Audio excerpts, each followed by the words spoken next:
I think we've got like a little cutscene doodad to watch before we get cracking. You have all dreamed of peace, yet it was nothing more but an illusion. Fish. That is about to shatter.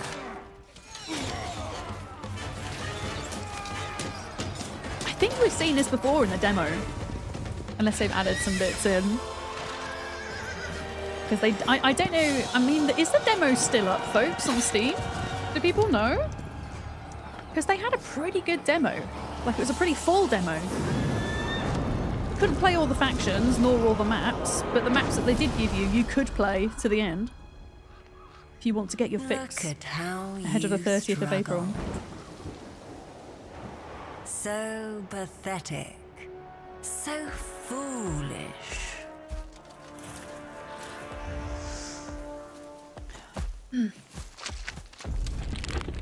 Not even death can bring you comfort.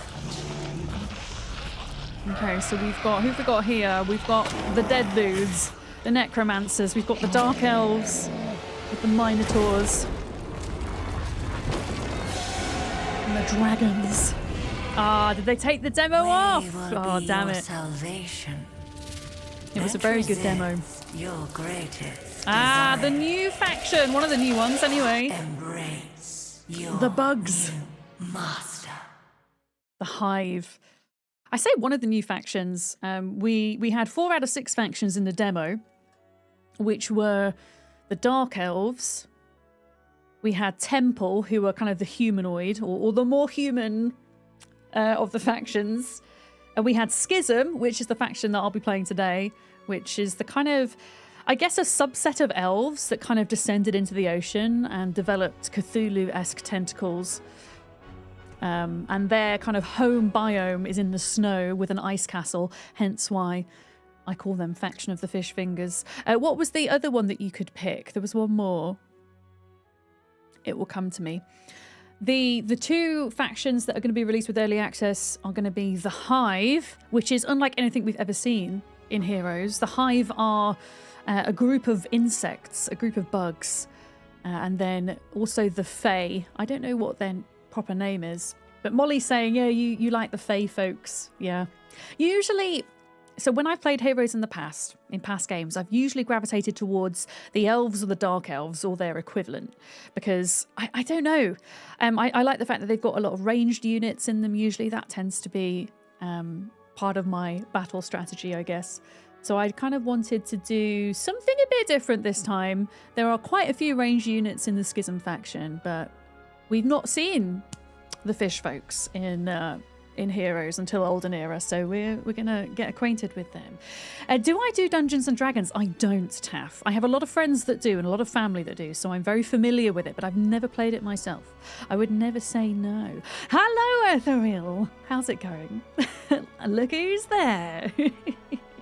I've literally just launched in. The embargo's just lifted.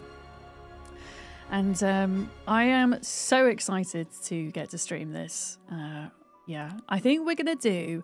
I have lots of plans for playing this on stream, some of which we've not made any solid plans yet, but I've got a couple of creator friendos who we might dip into some multiplayer with at some point.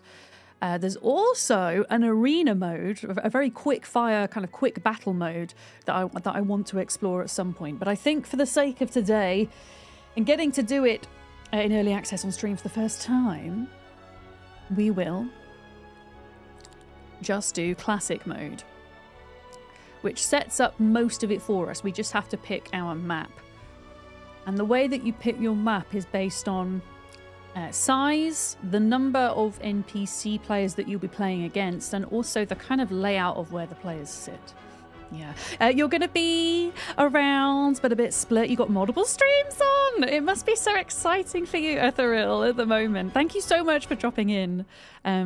Ethereal is one of the devs of Heroes Olden Era. A very exciting and busy day for you, I should imagine. But yeah, what do we want to do? I don't want to make my life too difficult for the first game. Should we do something like this, one for all, where I think I start in the middle and then there's... Oh wait, it says 3 and 3. I think that might be an error. I think it might mean 3 and 4. So there's 4 people in total. So 3 NPCs and myself.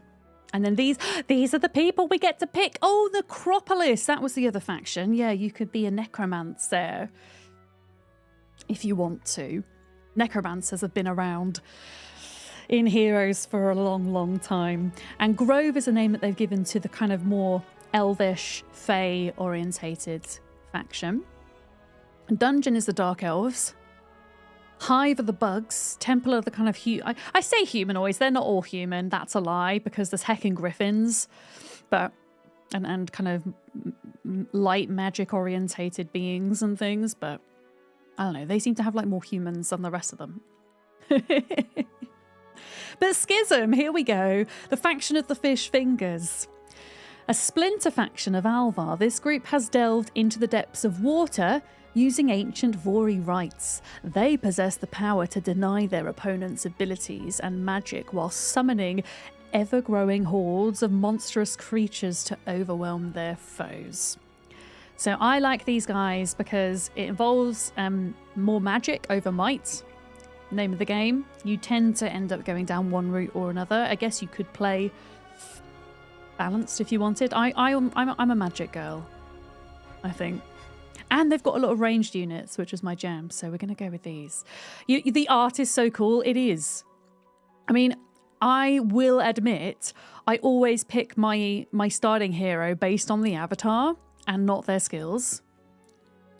Heroes of might or magic. I mean, you can do both, but you can either be a jack of all trades or you can specialize in one or the other. Right. I've been picking this guy. This guy's really cool. Oh, wait.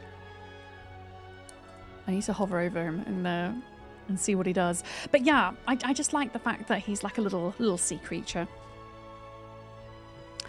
And he increases the jellyfish growth. I'm calling them jellyfish. They're not actually called jellyfish. I can't actually like hover over to show you, but you can see them. They're there. They're called Rashoth, but they look like little jellyfish, so we're going to call them jellies. So he increases the amount of those that we can recruit and use in our army. Yeah. You can hold Alt if you wish to show the hero starting skills and spells. A UI thing that I would never have known unless I was told. Thank you, Ethereal. Okay, so you just hold Alt and it switches to that view. Interesting. Okay. So basically this guy allows you to recruit more jellyfish that are essentially going to be stronger. And then they also start with a couple of skills. And the ground sight spell reveals the location of all neutral squads on the map. Probably not going to use that spell so much, but the skills are pretty cool. They have the recruitment skill, which essentially, as you specialize in it, allows you to be able to recruit more and more creatures every week in your castles. I still don't fully understand the Abyssal Communion. I need to kind of look into that a little bit more. I think it just helps with the summoning by the looks of it. The ability to summon more creatures in battle. Yeah. But is any... Okay, before we get stuck into this, is anybody in chat unfamiliar with the Heroes of Might and Magic games? Anybody not know what this is? Can you move your cam so I can see the characters? You love the portraits? Yeah, of course you can. Of course you can, Tav. There you go. Yeah, I really like this guy. But also, this guy's just a big bunch of eyes. And then this guy kind of looks cute. And then you've got like all of these cool ladies, you know? Can you see them all? You can see these guys here. Oh, it's like a minotaur. That's interesting. Blackhorn or a goat. I guess it kind of reminded me of a minotaur a little bit. But I guess if these guys were descended from elves, or maybe they could be descended from dark elves. Top row, column 3 for you. Wait, top row, column 3. This lady, Natasha the White. This lady, in the tactics phase, she has +1 hex to the creature placement range. Oh, so that means in battle, she'll be able to place her creatures further forward, which will give her an advantage. Oh, the Minotaur! I mean, he also looks pretty cool. Deals plus 10% damage with spells, plus another 1% for every 2 hero levels. So they're going to specialize in magic, very much so. Especially magical damage by the looks of it. So just from looking at them, without knowing their skills, which ones would you pick, folks? Taff would go Blackhorn. I think I'm going to go, how do I say their name? Quinry. Quinry! I'm going Quinry. This is my starting dude, I think. I like the fact that he can get more jellyfish. Yeah. He looks like the Larkham of the group. If you're still there, Lark, this is apparently you.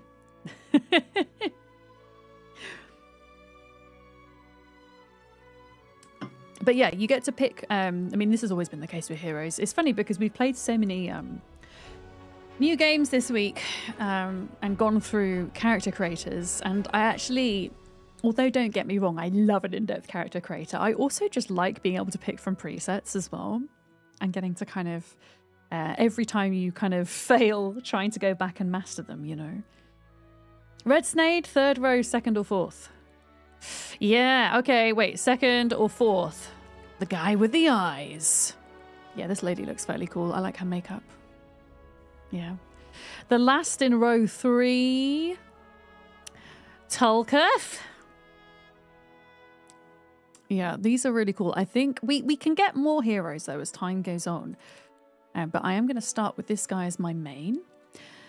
Because we're doing a preset, like a quick kind of classic game, you can't really fiddle around so much with all the nitty gritties. I think you just, in this mode, you just pick what you want. I feel like, wait, normal's the start, isn't it? I'm going to go in normal. Because normal is still really hard. It says easy AI. Absolute lies. It is hard. At least I find it hard. Yeah. Wait, it did highlight normal, didn't it? Oh, maybe it didn't. Did it? Wait, I'm gonna go back.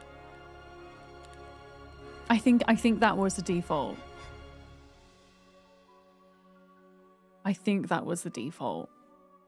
I also quickly want to take a look at the accessibility settings because they have a pretty robust selection of them, which is really nice to see for an early access game that they have focused on that and made it a priority from the get-go, which is how I think all games should be made. Yeah, you adjusted the AI quite a bit compared to the demo based on feedback, so it might be a bit easier. Oh, okay. Yeah, I mean, I'm not complaining about the difficulty. I enjoyed the difficulty before, but having options, I think, a broad range of options and presets is a really helpful thing. Thank you very much for the follow. We do anonymous follows. Welcome in. Accessibility things, which are they are a work in progress, but they do have a decent amount to be getting going with. It doesn't have a separate tab. You will find them under the first kind of 3 mostly. Let me see if I can remember the important ones for me personally, as somebody that can sometimes get motion sick in games. There was one setting, I'm going to forget what it was, but when the other NPCs are having their turns and the camera kind of like pans across, there's something that kind of minimizes that, I believe. Personally, I don't find that triggers my motion sickness, but that doesn't mean it won't trigger others. But there is a setting for that, I think. There is also... Okay, here we go. Map camera speed, so you can slow down the speed at which you're like moving around. If you don't like it to be too sensitive, you can turn it up as well. You can like turn on and off all like, not all, but a lot of different like animations and things as well. And then where I've got VSync turned on. Readability. Here we go. Here we go. Readability. So you can change color profiles. You can add outlines onto all objects or just some objects. You can turn depth of field off or on if you wish. You can turn the fog off and on. You can even change the type of fog of war, the kind of detailing in the fog of war as well. And then you can change the color of the objects that become highlighted as well. So if you're colorblind, this could be particularly helpful as well. Which is, yeah, it's good to see it's just here from the get-go.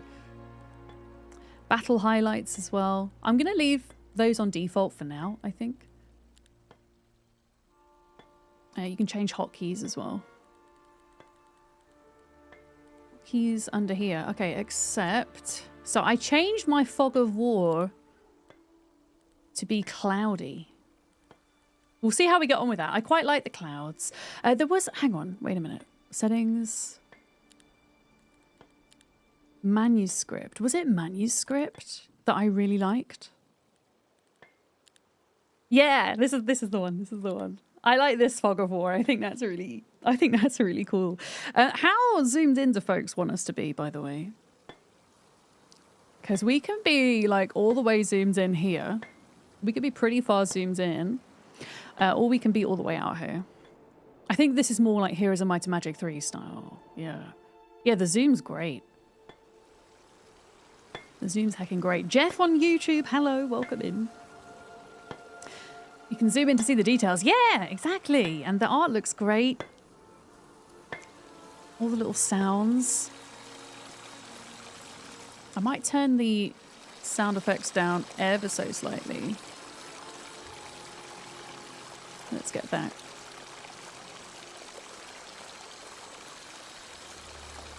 Let's try that.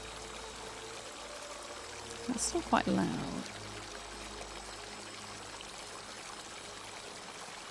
Or maybe it doesn't change till... Oh, that's interesting. When you zoom in, it's louder. There we go. Mega Chili and Zips, welcome in. Hello. You can now also right click on the guards to check their details if you don't know the creature yet. Oh, that's nice. Yeah, this makes... I think this is great for, like, especially... I mean, it's great for all players, even those of us that have played Heroes games in the past, because we've not had anything like the Hive faction before, so it means that we can actually learn about them. But especially for new players as well, you know, having that extra information. But yeah, this is one of the bug guys. It's like a bug that's taken over the brain of a human, and their attack is super cool. But I don't think I'm quite ready to fight them yet. We're gonna need to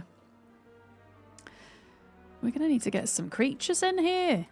Now, I often make the mistake of not having enough gold. I know it says we've got 20,000, but that's not gonna last long. So I'm gonna get on my way to getting gold to begin with. So I'm gonna build the Abyssal Remnant, and this particular building, it gives us an option. We can either produce 500 more gold, 500 more lore points, or 500 astrology points. So gold is what we use to buy things. Lore points are the points we spend to enact certain decrees and laws, which is the one I picked. And astrology points we use to unlock spells. This is the lore points page. So all of these can be unlocked with lore points. We don't have any at the moment, but now that we've built this building, we're going to be able to generate a decent amount. He has an earwig tail. He did have an earwig tail. Oh, in the detailed mode, you can zoom in on the model too. More zooming in. Wait, so do you mean if I'm hovering over this guy? Oh my god. Okay, I've only just realized this, but look, the fangs of the earwig are like going into, I guess, like where his heart is, his chest. Oh, that's really cool. Thank you for telling us the UI stuff, Ethereal. Because I would not have known to do that. That's really cool. And you can spin him round.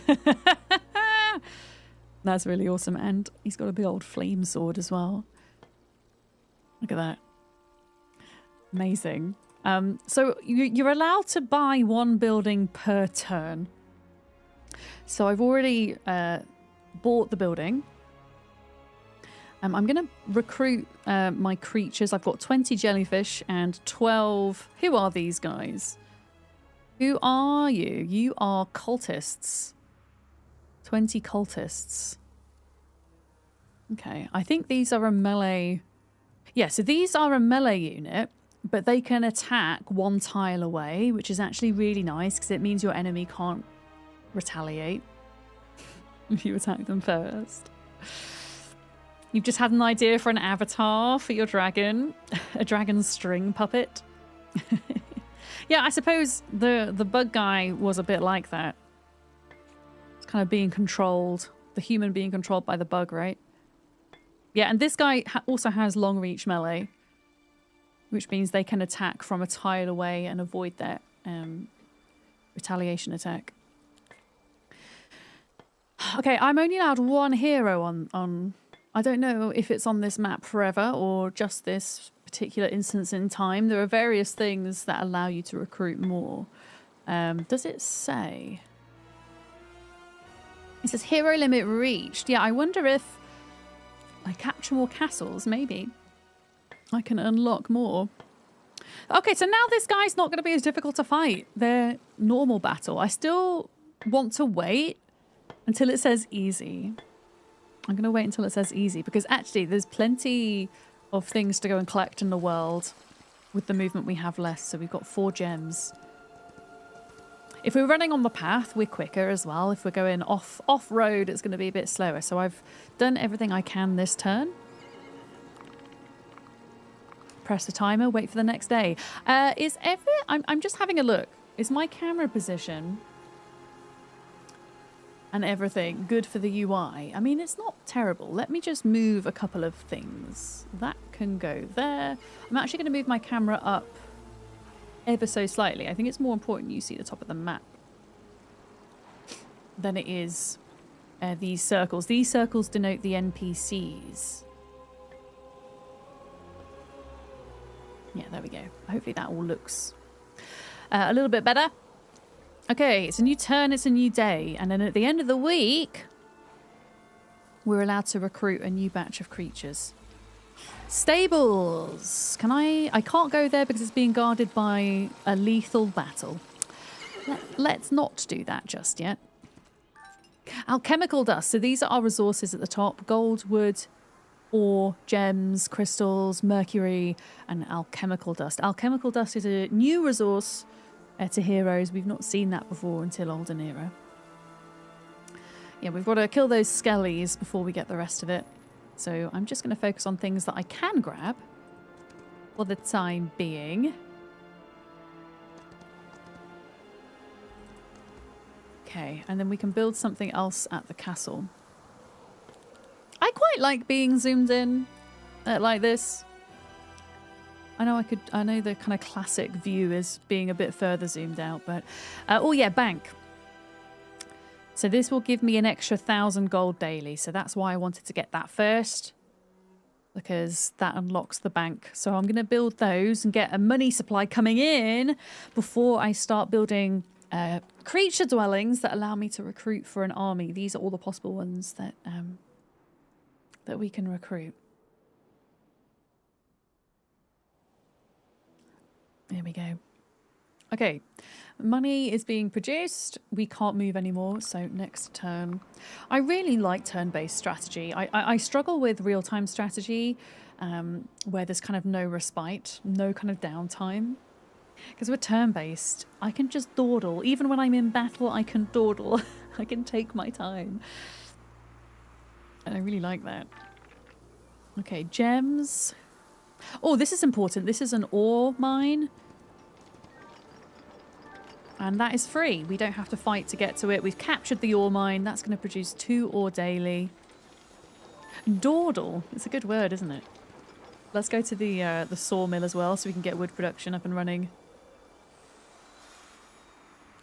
It's very different to Zomboid. I mean, Zomboid at its heart is not a strategy game, but with Zomboid, I have to look at the screen at all times. It's really hard to like flit over and look at chat. Because if you get bit, that's it. It's game over. I mean, if you're in single player, you can pause, I guess. But not when you're on a server. All right, so now that I've done that, I'm going to start making creature dwellings. So this new type of creature is called the Agershoth, which is essentially a dude riding a snake. From what I remember, is it that? Yes, the dude riding the snake. Here he is, and we can get 8 of them. So this is a melee creature. It shows you kind of all of their abilities on the left-hand side. Here we go. Reduces terrain penalties by 50% for the hero. Oh, nice. And then these are its stats at the top here. We've got health, attack, defense, damage, morale, and luck, which are actually really important. Initiative and speed. And then eventually we can upgrade them to make them better. Each creature has a tier as well, in terms of, generally speaking, how strong they are. So this is, I think, yeah, Jelly's a tier 1. This guy's tier 2. And I keep forgetting their names. The Agershoth Riders are tier 3. Going all the way up to 1, 2, 3, 4, 5, 6, 7.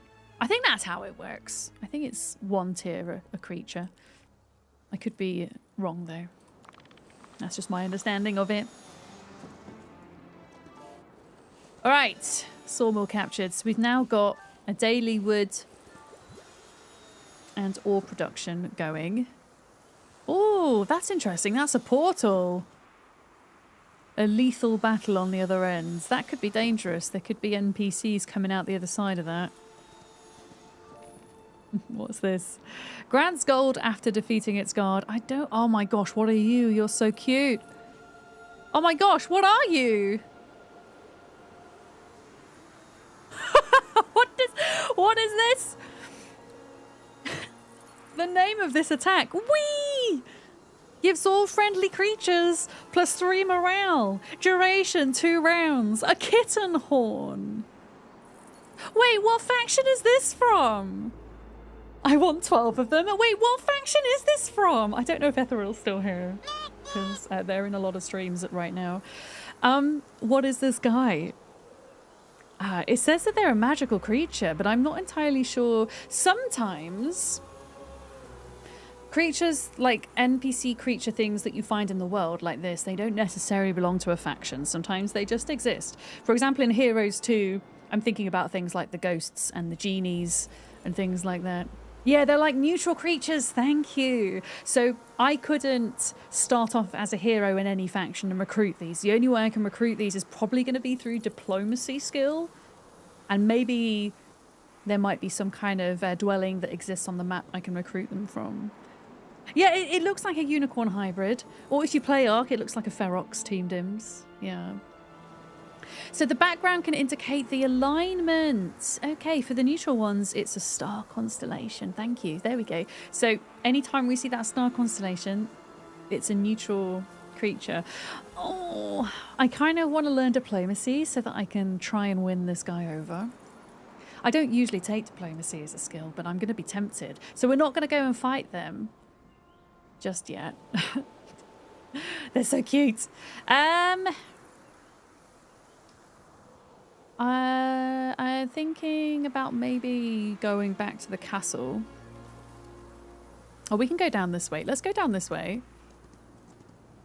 Can we go? Wait, can I go down this way? Oh, I think we have to go round. Yeah, we have to go round. We can get this spell scroll, though, whilst we're here. And I can build another doodad. House of Chains! Now, this is one of my favourite creatures of this faction. Where is she? The Concubus. She's a ranged unit. We're going to get 3 of her. Is there a way I can see her? Yeah, you can zoom in. Lady with a spinny thing and tentacles for hair. She reminds me almost of like a, not quite, but like a floating Medusa almost. But yeah, I like the fact she's ranged. There we go, look. Yeah. As for kitten horns, they're based on the Southern American and Galician mythology of carbuncles and wait, how do I say that last word? Gatipedros. I've probably completely butchered that. I do not know what they are, but I now want to go and Google them to see what they are. kitten horns. Oh, I need them. I need them. I'm just going to have an entire army of kitten horns. And see how I do. Oh, we've got our first lore point to spend. Provides a one-time allotment of 2,500 gold, 5 wood and 5 ore when enacted. I'm going to save that because I don't need the resources right now. And ideally, I kind of like to either save up for this or this first. So this restores plus 10% mana each morning for our hero. Which is good because as somebody who uses a lot of spells, I never have any mana. But also, saving at 3 points for this, jellyfish growth in your cities increases by 4 and they gain 1 initiative. So, I might save up for that. Actually. Yeah, I might save up for that. There we go. Kiri, did I say hello to you? My brain is not caffeinated enough today. Unfortunately, I had to like hold off having coffee for a while because I had some medication that meant I couldn't have coffee. So I'm kind of like catching up. I hope you're good, Kiri. I did hear you, Newt Newt. We just picked up a scroll, which is an artifact. So this teaches us a spell. It adds the Wean spell to the hero's spell book.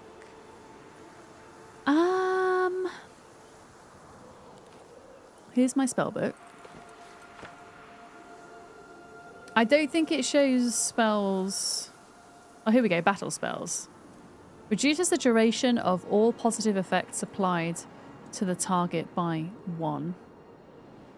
Okay, it's like anti-magic almost then, isn't it? Hi, Con! I'm doing good. You're barely awake. I mean, you're like 8 hours behind me, so it must be pretty early for you right now. Yeah, the embargo's been lifted and we get to show it off today, Kiri. I've just noticed this guy. And I really want to learn diplomacy so we can recruit them to our army, but look at them. The best part about this creature is that it has a skill called Wee! I will happily sacrifice a bit of morale to have this creature in my army. If you have all of your creatures in an army belonging to one faction, you don't take a debuff on your morale, but anytime you have another creature in your army from a different faction, it decreases morale. But that's okay. I could totally get around that for this guy. Yeah, you improve the UI for scroll items so that it tells you what spell scroll you earn upon pickup. Yes, I noticed that. That's a really nice kind of adjustment. Just like such a small adjustment which gives a bit more info and involves less clicking, which is always a good thing, I think. Yeah. Yeah, because you can pick up multiple spell scrolls, can't you? There's multiple slots for them on your hero. Like, these are all your artifact slots. Here, these are your skills that you pick up. And these are your kind of... Wait, these are your abilities. Sorry, these are your skills. Attack, defense, spell, etc. And yeah, these are abilities, aren't they? What is this for? I don't know what this is for. I don't know what this is for. I'm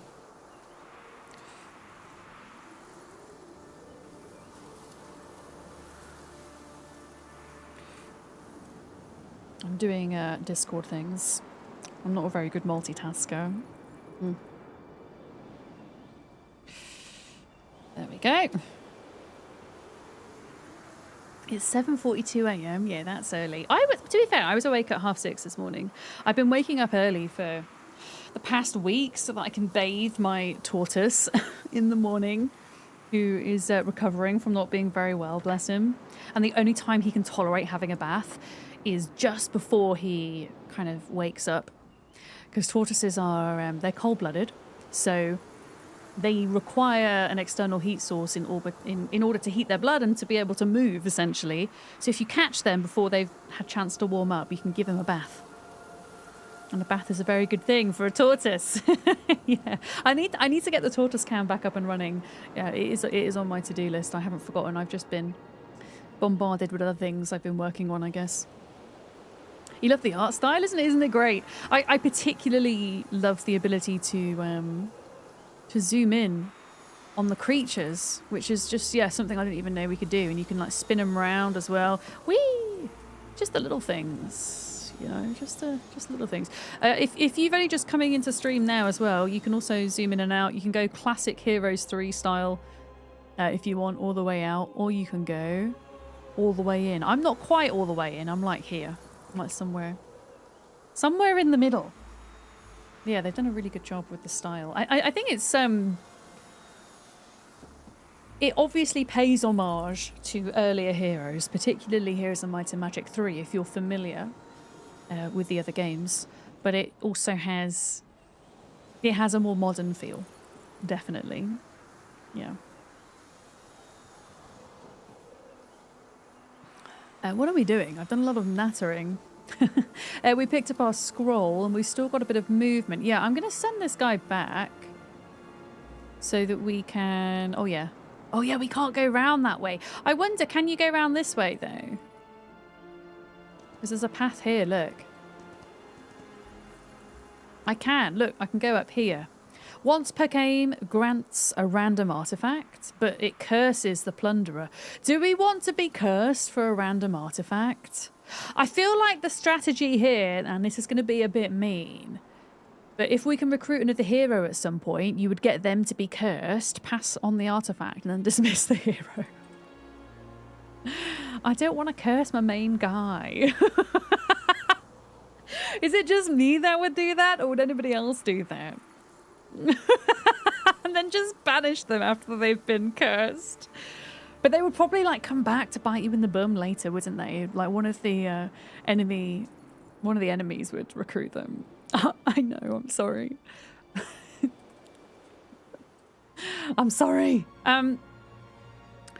What else can we build? We can build the bloated mansion, which means we can now recruit the arbitrator, who is another ranged unit, but I have, at this point, I'm running very low on gold. So I don't want to recruit them just yet. But yeah, they're another ranged. In fact, can I just recruit one? No. Can I not recruit one? I can recruit one. Okay, I just want to be able to check them out in this mode. But yeah, a guy in a chair with tentacles who has a spell book. Ranged attack. Increases the hero's maximum mana by 20, which is really nice, considering I'm going to be using a lot of spells. I like how living, a fully sentient inhabitant of Jadme. Oh yeah, isn't it the dead don't have as much morale? It always used to be, I think. I think that's why that is important. Living versus dead. I don't know how it affects luck, because luck is a different thing. But maybe the dead are also less lucky. I don't know. But yeah, we've got this guy now. Got this guy. That's all we can do this turn. Okay.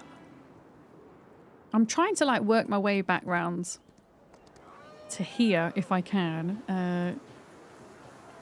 Okay, we have to kill the griffin in order to get those resources. What? Oh, that's also guarded. We can get this gold, though. Get this campfire. Campfires have resources. And yeah, we can kind of swing back round to our castle in time for the new week. This learning stone will give 1,000 XP as well, which is pretty nice. Okay, what else am I going to make? I'm going to build the Mage Guild. This is going to kick us off with our spell learning, which is pretty important.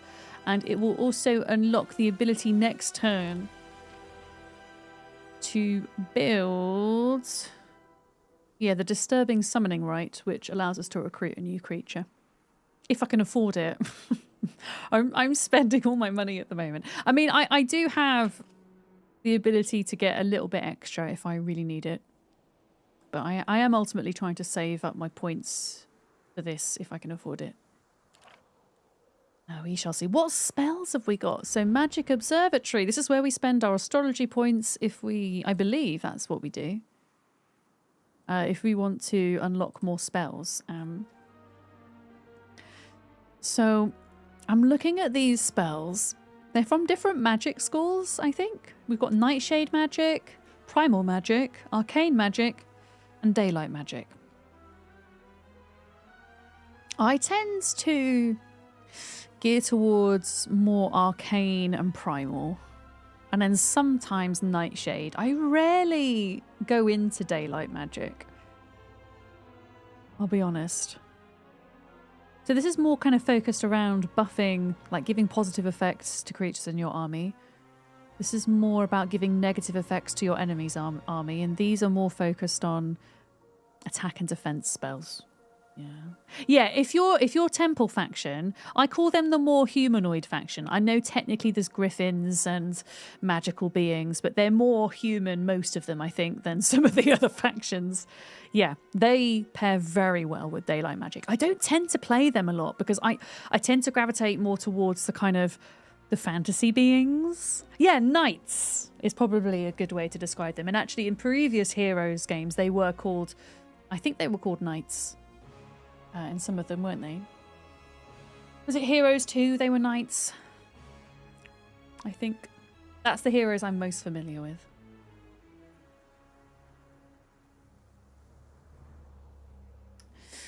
But yes, we do have a couple of spells. I'm hovering over them. And none of these are ones that I usually kind of use a lot of. I really like my lightning bolt spell. Oh, so hang on a minute. To unlock a spell, it costs resources, not these points. So I can have lightning bolt. So I really like lightning bolt. Thick hide is nice. That's a defensive spell. Curse, Enlarge Shadow. Yeah, I think I'll just unlock that one for now because I know that that's a spell I enjoy. So I'll do that and I'll save the rest of my money for next turn. Okay, last day before the start of the new week. What is this? You can recruit concubine in this dwelling. But I have to fight this thing first, right? Yeah, okay. Let's just go and level up. Hell yeah! Okay. So I can learn a new ability, of which I'm allowed 8. Or I can become more advanced in something I already know. I'm actually going to pick basic summoning avatar, because I feel like a lot to do with the Schism faction is about summoning magic. And with this ability, it grants a new battle spell and summons an avatar that scales with the hero's spell power and knowledge. So we'll have an extra unit, temporary unit, on the battlefield, which can be a good distraction.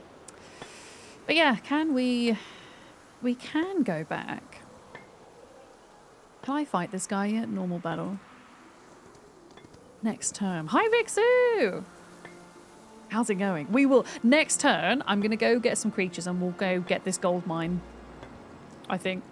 Because, yeah, gold is something we're going to be short of a lot of the time in the beginning. Oh, this is great. Okay, so I can build the Disturbing Summoning Rite, which allows us to recruit the Grand Shoth, otherwise known as the Grand Sloth, which is how I read it the first time. They are not sloth-looking at all, really. We can't afford to even recruit one at the moment. Look, these things. Now these are not ranged; these are melee, but they're flying. They're pretty speedy across the battlefield. Yeah. But yeah, that's good. We've got 1, 2, 3, 4, 5, 6. We've got 6 out of 7 creature dwellings built in the first week. And we got our bank. And we got the ability to produce more lore points. So we've actually set ourselves up really nicely, I think, in that first week. Yeah, let's roll the timer. Day 1, week 2. Yeah, let's go and do some combat, shall we? So before we do combat, a few things. I'm going to upgrade... What am I going to upgrade first? I'm going to upgrade our Lesser Summoning Rite, which is going to allow us to recruit upgraded jellyfish. And the reason I want to do that is because our starting jellyfish are melee, whereas these guys are ranged. So we now have an extra ranged unit, which is super nice. Yeah, let's get all of these into here. We don't have an awful lot of money, so I am actually going to spend a lore point to give us a one-time offer of some extra golden resources. And then we'll save up another point to do this, I think. Yeah, we've got a bit of extra gold, so I can now recruit. Let's get more of the concubus. And then we'll get one more of the arbitrator. So these, I'm kind of increasing our ranged units. I'm going to rely on a lot of ranged combat. So now this guy's easy. He's gone from being normal to easy. So I'm gonna go fight them. And in fact, if I really want to skip this battle, I can, because they're fleeing. They're saying you're too strong. However, if we run, we don't get any extra XP. So for now, at least, I'm going to destroy them. I'm just going to hide my camera a minute so you can see this. But this is how you would set up your units before you start fighting. And because most of mine are ranged, I'm actually going to stay on the back line here. But if you had predominantly melee units, you might choose to move them forwards, I guess. But yeah, I might hide my camera for this whole bit, actually, if that's okay, guys. Just because it's going to block, like, whichever side I put my camera on, it's going to block some of the units. But this is me. These are the enemies. So you can kind of, like, you can kind of zoom in a little bit. I don't know if I can, like, actually move up and down, though. I think you have to, like, yeah, you have to, like, click where you want to zoom in. But you could technically zoom in to see the different units in action, which is pretty cool. Yeah. But yeah, we have a spell to cast. I've got 40, well, I've got 20 out of 40 mana points. It's not a lot. And spell damage is kind of dependent upon your spell power, of which mine is 4. Oh, wow. So look, I can hover over here and it's going to tell me how many of them I can kill with this spell. I can kill 9 of those or 7 of those, interestingly. I don't know. I think one of these is the upgraded variant of the other. So I think this guy is the upgraded of this. Not 100% sure. But yeah, bam! And then jellyfish, here we go. So jellyfish are ranged. Bam! You can make the camera smaller and put it in the top right corner for the time being, but it will interfere with the fractal art. Yeah, the problem with that is, you know what's really interesting about, I don't know if you've ever tried to do this, Ethereal.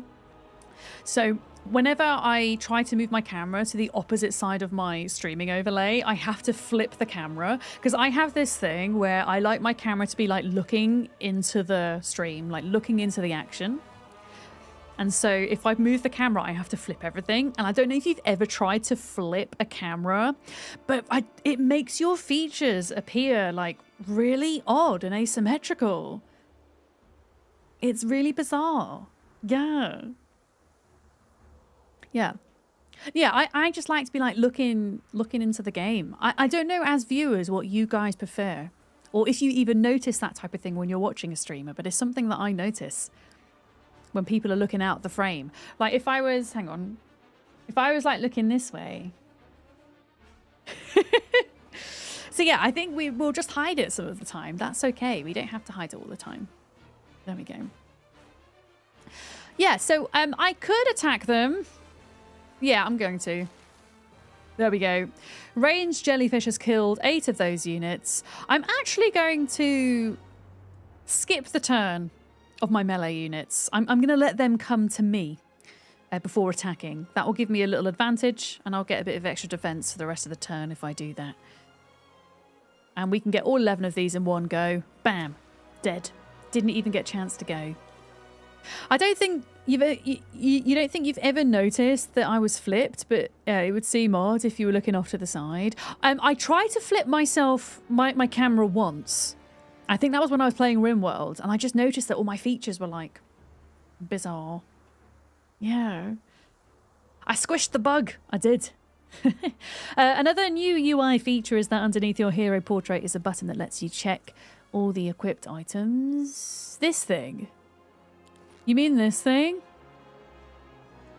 Or is it a different button, Ethereal? There's also a combat log in the bottom left corner. Yeah, like if you see like an enemy creature do an attack or an enemy cast a spell and you're like, whoa, what is that? And what is it doing? You can just check the log, right? I think over time, when you develop a familiarity, you can kind of see visually what's going on.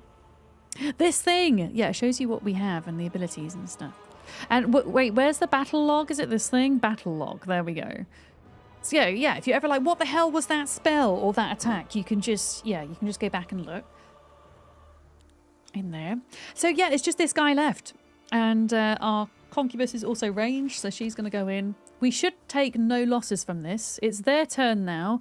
All of the creatures at the top here, this is the order in which they're taking their turns. This guy is melee. I'm going to let them be in defensive. Now, I could technically cast another spell, but I'm running quite low on mana, and I know that I don't need to cast another spell to win this fight, so I'm not going to. I'm not going to. There we go. We just killed 5 of them with the jellyfish. You can skip your turn. And yeah, there we go. We did it. Bam! First battle. That was pretty easy. And yeah, you see, look, you get your experience. Even if it was easy, you still get experience. And at least in the beginning, that feels so useful because we're going to level up quicker. There we go. Look, they're gone. Banging. But yeah, gold mine. This is what we wanted because I keep running out of it. And we also get a little bit of extra gold, a little bit of crystal, a little bit of wood. Looks like there's some sneaky gold down here as well. Yeah, I'm just going to go for the easy fights for now because there's plenty of easy fights around that I don't need to go picking more difficult fights. And when we encounter our first NPC hero, we're going to need to save our strength for that. in my experience, we're going to need to do that. Have I got any coffee left? I do. Excellent. Excellent. I'm going to put my lip gloss on as well. Lip gloss time. There we go. All right, where we going? As the Northerners say. Oh, I love like the little, I don't really know what they are. Actually, that's a penguin. It's like a little penguin there. Can you see him?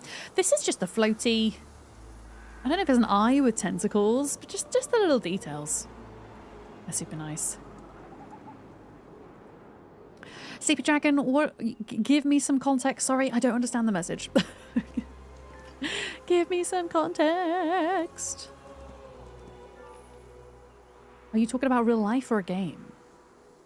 It's Frank. He likes floating around. I need to show you a really cute detail when you're in battle as well regarding these little like animation details. Because there's one that we missed. Okay, I'm moving around, grabbing the things. One of your 2 car keys was running out of battery. Wait, your car keys have batteries? Is that a thing? Have you just got a really fancy car key? Fancy car? Oh, you're going to go walking in the sun? Hell yeah, Molly. Destroy them! Yeah, Molly's a big fan of destroying them rather than letting them run. Classic Molly. Absolute tyrant. Molly, enjoy your walk in the sun. I'm quite envious of you. I mean, I could have walked today, but it certainly wouldn't have been in the sun. It would have been in the rain. Do you know, I'm going to go for a walk tomorrow morning. My dad, this is a very nerdy thing that my dad has invited me to do tomorrow, but one of my dad's special interests is, or are birds, is birds. I don't know how to say that from a grammatical standpoint. But we're going to go cuckoo hunting tomorrow. When I say hunting, I don't mean like killing. I just mean spotting. I should have said spotting. There we go. We're going to go cuckoo spotting tomorrow morning. So I am going to get to go outside and touch grass. And I do hope that it's sunny. Yeah, if it was Kiri, that would be exactly... Wait, are both of those Kiri emotes? I didn't know that Kiri had a sun emote. That is amazing. Because we all know how much Kiri loves the winter. Oh, that's so good. just together. So you have smart car keys. Yeah, I didn't even think that car keys would need charging. Bloody hell. That would be really annoying, though. If you were out and about and you don't have means to charge it, then you're kind of stranded. Are you not? Sleepy Dragon. As somebody who hasn't driven in a very long time, in the past 15 years, I don't know how fancy cars can get these days. Okay. So I'm not under, like, massive pressure at the moment to build all of the upgrades for our creatures. We still have the eerie summoning right to build, which will enable us to produce our kind of strongest creature that we can in this castle. But it does cost resources that we don't have. So I'm actually going to work towards producing more gold per day and producing more mercury per day. And in order to do that, I need to kind of continue down this tree here. We need to eventually get to the resource and alchemic depot, ideally. And the treasury. Let's have a look. I'm going to go Abyssal Remnant first, and we're actually going to produce more lore points again, because we will have the ability to make more gold down the line. And also, we did just take over a gold mine, which is giving us an extra 1,000 gold a day. Yeah. It's only £3 battery. Yeah, but what if you were in the middle of nowhere? I don't know. Like, say you're in a gas station and you got your...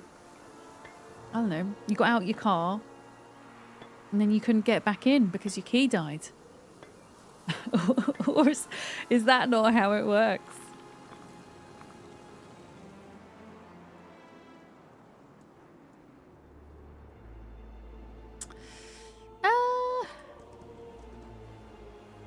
Okay.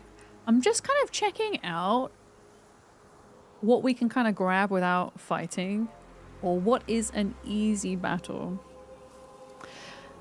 Okay. Do you want to fight some skellies? Wait, I can't fight the skellies yet. I can fight the skellies next turn. But they're easy, and they're guarding some alchemical dust, which is a nice resource that we're going to need. Your car key runs on a watch battery. Only just replaced it after 5 years. Okay, so it's got a decent amount of life in it then.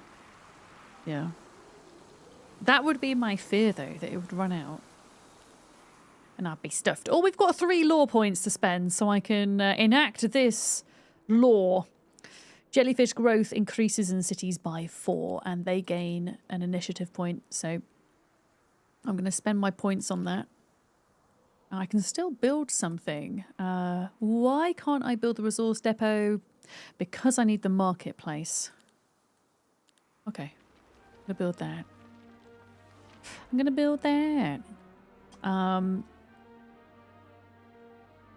going to leave... I mean, there's no harm in recruiting some creatures a second just to defend our castle. It's very unlikely at this stage, from my knowledge of the game so far, it's very unlikely an NPC hero will come waltzing in to our territory this early in the game, but it's good practice, I think, to at least have something here. I'm also looking at my money and thinking, no, I want to save up. I want to save up. We'll have some jellyfish in there for now. Yeah.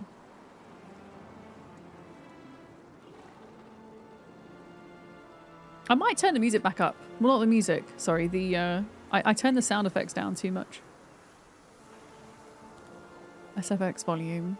It might have been the UI volume I was supposed to turn down. Yeah, they did such a good job with the artwork. I mean, just the whole thing. Like, I play a lot of early access games. You guys know me, and this is just so polished. I know it's a very different type of game to some of the other early access games we've been doing recently. They've been more of a kind of survival nature, but even so. Yeah, very polished. Okay, I'm going to leave them as it is, and then we've got these skellies to deal with. Now, these are necromancy creatures. They are the first tier of the undead, so they should be fairly simple to fight. They're melee, I don't think they're not like, you know, they are pretty slow. You can kind of hover over them and see. I'm gonna have to get rid of my camera again. You can see that yellow outline is their range of movement per turn, which isn't very far. So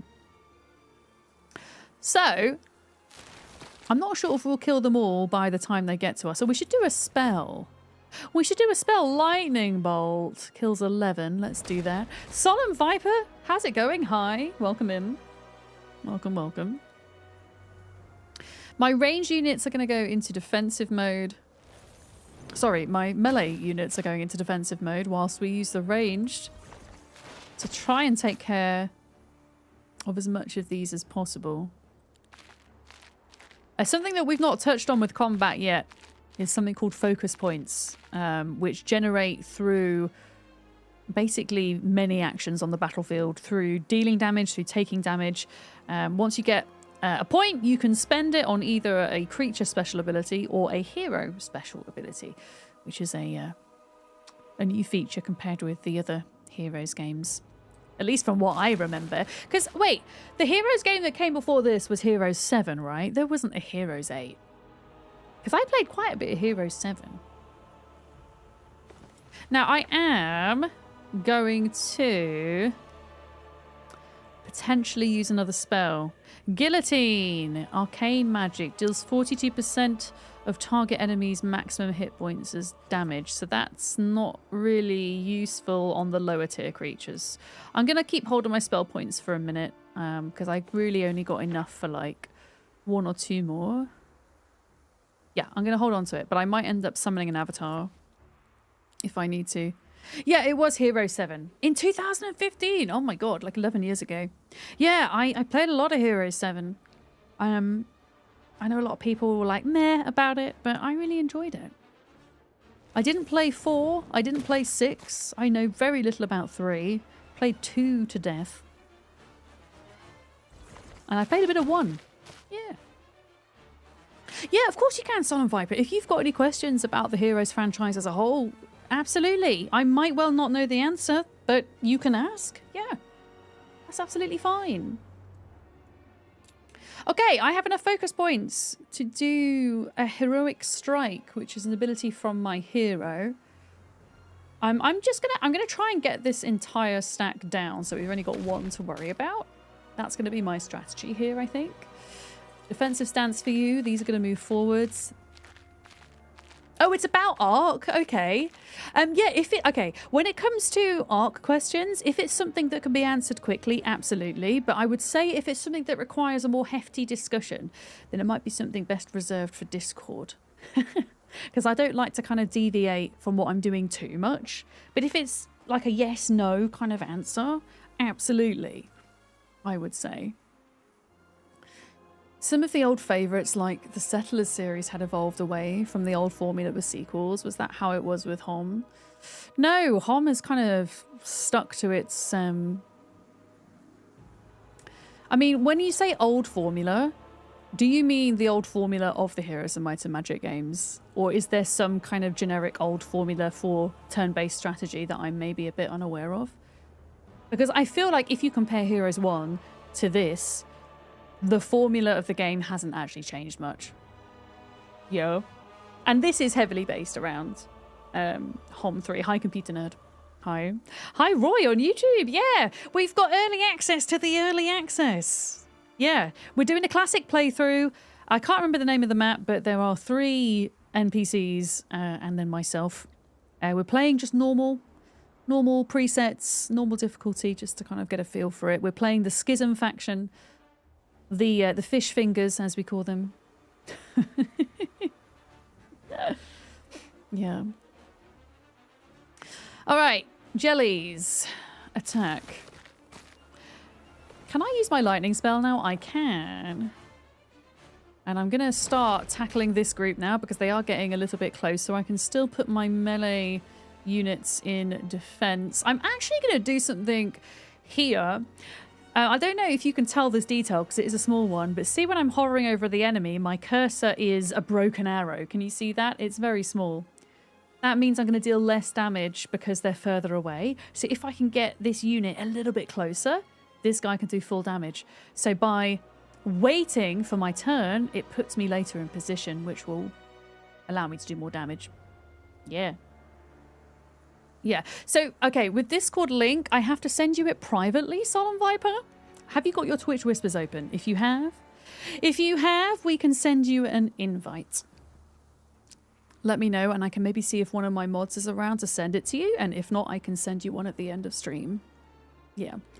We have made Discord private for invites because we found that there's a lot less like bots and things that come in. You got your whispers open. Excellent. Yeah, I don't know, Kiri, if you're able to do a whisper to Solemn Viper with a Discord invite. I think everyone else is away at the minute. If not, I'll do it after my stream, Solemn Viper. Yeah, we have an ARC channel in Discord, and that's a great place to kind of get opinions from multiple folks. You know. Thank you, Kiri. Excellent. All right. Only 89 of this group left. I am going to... Now, this guy is an interesting melee unit because they're like long-ranged melee. So if there's a unit here, they can attack from this tile and not be retaliated against. So actually, I'm going to ask them to wait, get these to move. Here we go.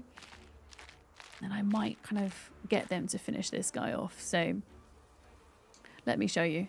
Let me just check. Yep. There we go. See? I mean, they wouldn't have been able to retaliate anyway because they died, but you know what I mean.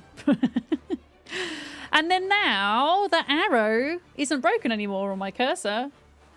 I don't know if I zoom in, if it doesn't actually make it any bigger when I zoom in, but you can kind of see it. So we're going to do more damage than we would have done otherwise. So good job we waited there. There we go, 14 down. Jellies are always going to do reduced damage because they're further away. What other spells can I... I'm going to wait on spells for a minute. We might be able to get this guy down before they even attack. Let's put you on defense.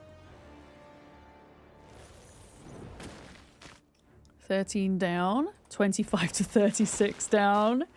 Then there's only 14 left. Unfortunately, can you attack from here? Oh, wait, I can use my hero ability. The fireball. There's only 8 left. And then I should be able to attack from a distance. Hell yeah, we did it. And they didn't even get to attack. Because I kind of planned the strategy in such a way, I guess. There we go. Yeah, the arbitrators are wicked in early game. I love the schism. I mean, I'm a big fan of being able to just jump in and to not have to pay too much attention to all the buffs and debuffs from the get-go. I do like getting into the nitty-gritty of strategy as I move through the game, but I do find that the Schism are good for that because they have a lot of really good units. There's a lot of summoning magic involved with them. They have a lot of ranged units, and I feel like it's a much more kind of approachable way to kind of start out whilst you're getting to know the game. There are other factions like the Hive, which are really cool, the new bug faction, but most of their units are melee based, and it requires, in order to master, I think it requires more time and more attention paid to all the nitty gritty mechanics involved with them, their buffs, their debuffs and things. Yeah. Okay, I see those messages, thank you. Yeah, and we got nearly 1,000 XP, which means we level up. And we get to either add a new skill or improve an existing one. Basic scouting, not so fussed about scouting. I'm not so fussed about arcane magic, but I would like to advance my abyssal communion, which I believe is my ability to do summoning magic. So once we get to the advanced level, you click on it and you get to pick a speciality, which is pretty cool. Penny Arcade's comic today is about Windrose. Wait, do I know Penny Arcade? Kiri, have you told me about Penny Arcade before? Do they have good things to say about Windrose? I really enjoyed that yesterday. I'm turning into a true variety streamer for these next few weeks, I think, playing all sorts of different things. Oh, they're the company behind PAX. I thought they were a person. I thought they were a person. I thought they were a person called Penny who was like a games journalist. Okay, they're two people. Fair enough. Maybe one of them's called Penny.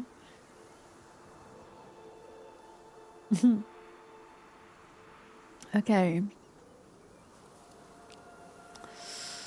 Okay. What do I want to do? Friendly schism creatures deal plus 10% and take minus 10% damage on native terrain. That's so nice. My native terrain is snow. So it means if I'm fighting in my biome, even if it's like a snow biome somewhere else and I get an advantage, hell yeah, I'm going to go with that. I'm going to pick up these resources. Okay, normal battle. No, we're all about the easy battles. Gives valuable artifacts after defeating its guard. Okay, now this is an easy battle. However, I know that at least one of these is ranged, so I'm going to take some damage. Do I want to... Yeah, I don't really want this building so much because I have to do another fight to get the reward from this building. And it curses me. So yeah, I'm going to leave them for now. I'm going to leave them for now. Now, what about this guy? Oh, impossible. What about this guy? Wait, why can't I get this? I'm not allowed to go around there. Difficult battle. Maybe we could head back in the other direction. Lethal battle. Easy. Yeah, let's go fight this guy. This guy's going to unlock an unpredictable but a great reward. So we're going to go towards him, I think. And maybe on the way we'll pick up some more units from our castle. I've got more lore points to spend. More jellyfish every week. And now we've unlocked the next layer of laws to enact, which is important because this one allows us to produce more gold and this one allows us to mine more mercury. And they are resources we're going to need in order to kind of recruit all the creatures that we're going to need to recruit. I can still build something. I'm going to build the resource depot. Produces 1 mercury daily. Yes. Absolutely need that. We need to get mercury production up and running because eventually we're going to need 25 mercury to build our final creature dwelling. And then every time we recruit our kind of god tier creature, it costs mercury as well as gold. So, yeah, we're going to need that. So Penny Arcade did a webcomic for ages and then decided to put on a convention. Oh, that's cool. I didn't know the origin story behind the PAX conventions. I've never been to one myself, and I would love to go to a PAX, east or west. I don't mind. The west one is always a bit awkward for me because it comes just after Gamescom, which is my kind of go-to gaming convention in Europe. I think it's the week after. Whereas PAX East is in March, which is at a time of year where there aren't many other gaming conventions I typically go to. But unfortunately, I'm not going to go traveling to the States as long as the Orange Cheeto is in power. So might be a while, but one day, one day PAX East in March. Yeah, you're still eyeing up Gamescom. Gamescom is wild. It is.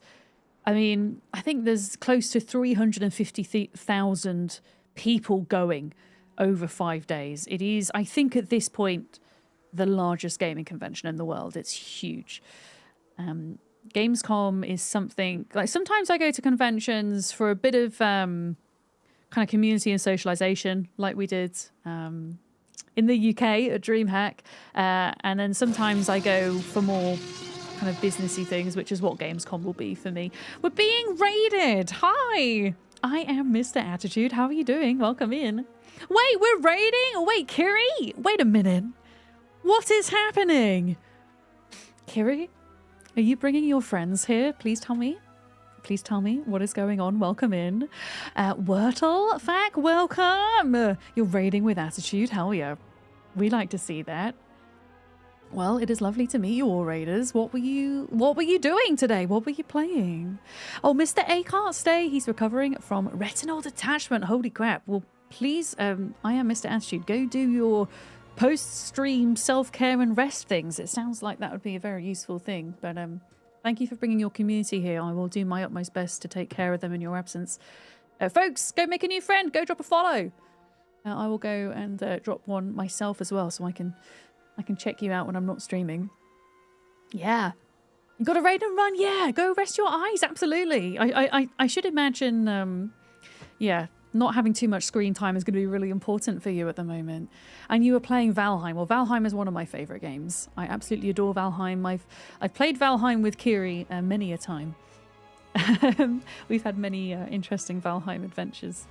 If you're unfamiliar with what we're playing today, this is the new Heroes of Might and Magic Olden era, which is going to be coming out into early access on the 30th of April. And I've got a kind of special creator preview to take a look at it ahead of time. It is from a long-standing franchise of turn-based RPG strategy games that... I mean, the Heroes franchise existed from the 80s, but the first Heroes of Might and Magic game, I think, came out, I want to say 1995. And so it's very nostalgic for me in many ways. Yeah. But there we go. Welcome in. My name's Vic. If you don't know me, you can call me Vic. You can call me Miss Vidams. My pronouns are she, her. I'm a variety streamer on Twitch and YouTube full time. I realise I've got the most epic introduction music happening right now in the background. But yeah, I do tend to gravitate more towards survival crafting, building and management games. Those are my jam. But here we are playing turn-based strategy. So a little bit of everything over here. Friends meet friends. Hell yeah. But yeah, if you don't know Heroes, if this is your first time seeing this game and you want to know stuff, ask questions. I'll do my best to answer. This is our first time playing on stream the full... I say the full early access. It's obviously early access to early access. So what you see here and me playing today is not going to be the finished result of the game that comes out on the 30th. And even on the 30th, there's going to be a road until 1.0 as well. So, yeah. Although I will say, from what I've experienced so far, it is very well polished. Yeah. I was so confused when I saw you raiding in, Kiri. It's like, wait a minute. I recognise that person. Thank you for recommending my channel to your other friends. That's really cool, Kiri. Thank you. Thank you. Yeah, this is my guy. This is my little character. I've just realised their horse actually kind of looks like some kind of demonic ice goat when you zoom in. I hadn't really paid attention to that. Yeah, we're going to go and fight this guy. Or these guys. These are troglodytes, I believe. A toxic troglodyte. So these are an upgraded variant of the original troglodyte. From myth and legends. Yeah, I think that's the regular guy, isn't it? Okay, so this is like an evolved version, if you like. So we're going to go fight them. But I think... I'm going to go and stock up on creatures for my army. It's like an ice Yule Bokken. Wait, what is a Yule Bokken? What is a Yule Bokken? What do I want to build at this point? I feel like I want to upgrade some of my ranged units because we're still a long way off being able to afford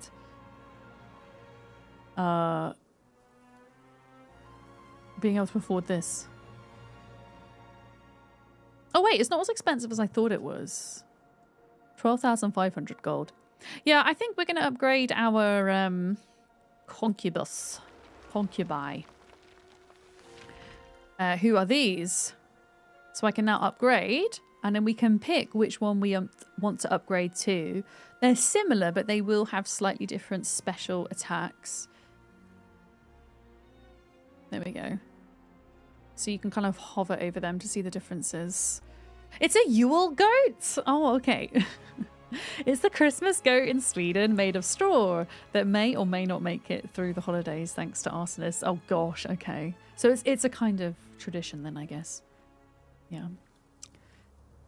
Yeah, they sometimes have different abilities on the left as well. Like sometimes an upgraded variant will be ranged and the other one will be melee. But these are both ranged. And I'm looking at their special abilities to see which one I would maybe prefer. Prevents the enemy hero from using active abilities until the end of the round. Okay. Prevents target enemy creature from using abilities. And then on this side, so it's more defense versus attack. Deals 66 pure damage per focus charge to target enemy creature. Prevents all enemies from gaining focus from any source. I think I'm gonna go this.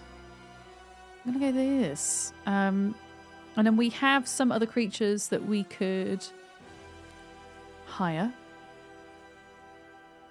For the moment, not many. Unfortunately, I'm out of gold again, but it does mean that when we go into battle, we'll stand a better chance. Yeah. Who are we going to fight? We're going to fight this guy. I'm basically doing any battles that are easy at this point.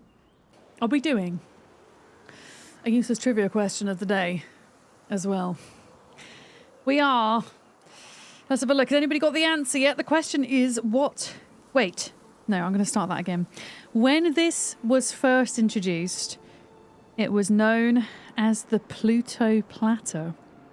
The name changed not long after that. What do we know it as today? The Pluto Platter. As in named after the Pluto planet. The Pluto Platter. Kira, I have no idea. I assume it's something to do with space. Oh, is it to do with Pluto's orbit? The fact that it's not actually circular, it's more kind of like, I guess, a dinner plate? Like a fancy, like, platter dinner plate, like more oval? Duo Maxwell saying frisbee. Hi. Something cheese related.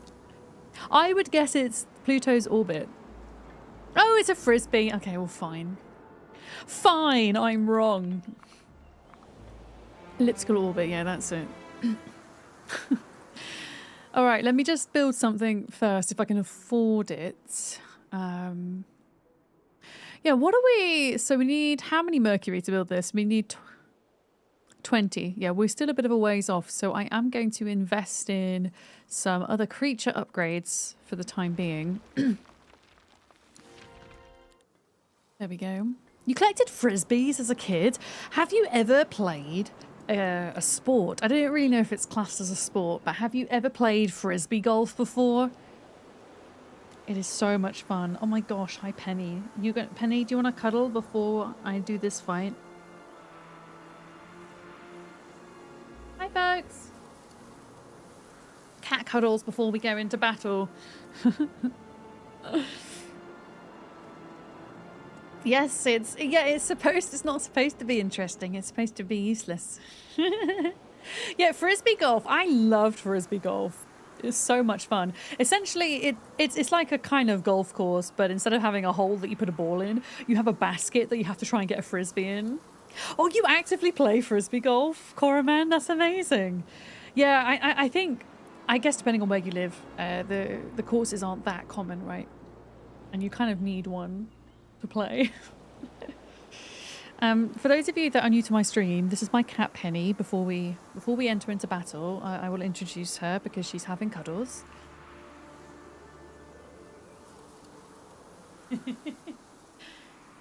This is... Oh, are we... Okay. You're just changing positions. Okay. This is my tortoise shell cat Penny. She's very cuddly. She's very small. She's very floofy. She likes chin scritches. She's 2.5 years old. You little flu. Yeah, she's very pretty. I also have a pet tortoise as well. We do have a tortoise cam, but I need to resurrect it. It's a bit broken at the minute. But yeah, this is Penny. Yeah.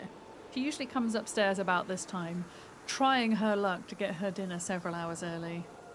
She actually likes belly rubs. Well, I say belly rubs. She'll lie on her back. And she'll like that kind of area between her chest and her chin. But if you go too low, then it becomes a trap. And she will go for you. Won't you? You will go for me. Yeah. We've got to fight some troglodytes. Okay. Oh, you just dribbled on me? Why do you dribble? Dribble? Dribbly. She has just eaten a very late lunch. Probably why. Yeah. No chin scritches. Okay. I know you want me to pet you the whole time, but I do need to play heroes, so if you don't mind. Whoop, whoop. Yeah, I know. She's putting her paw out because she because she wants strokes.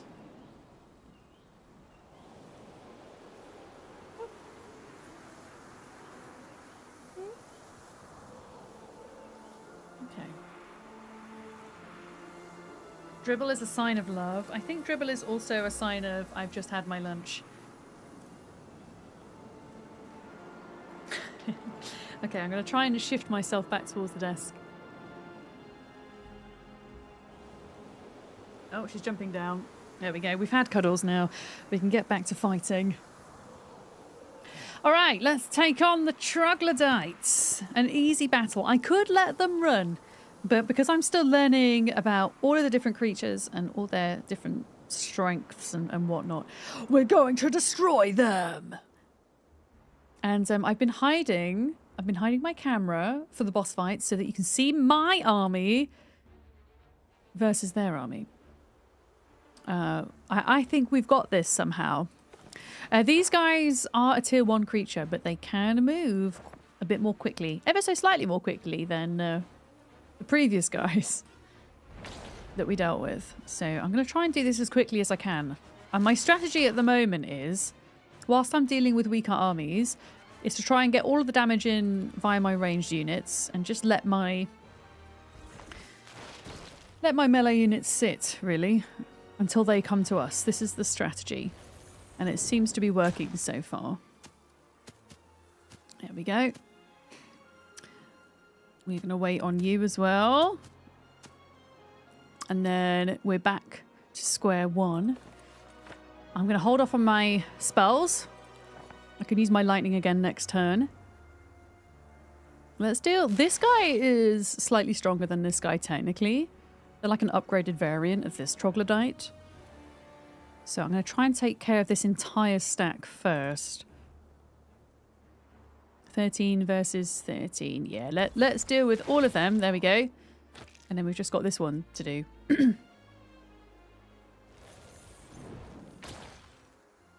I think we can probably get them down before they even get a single attack in. This is my hope, anyway. And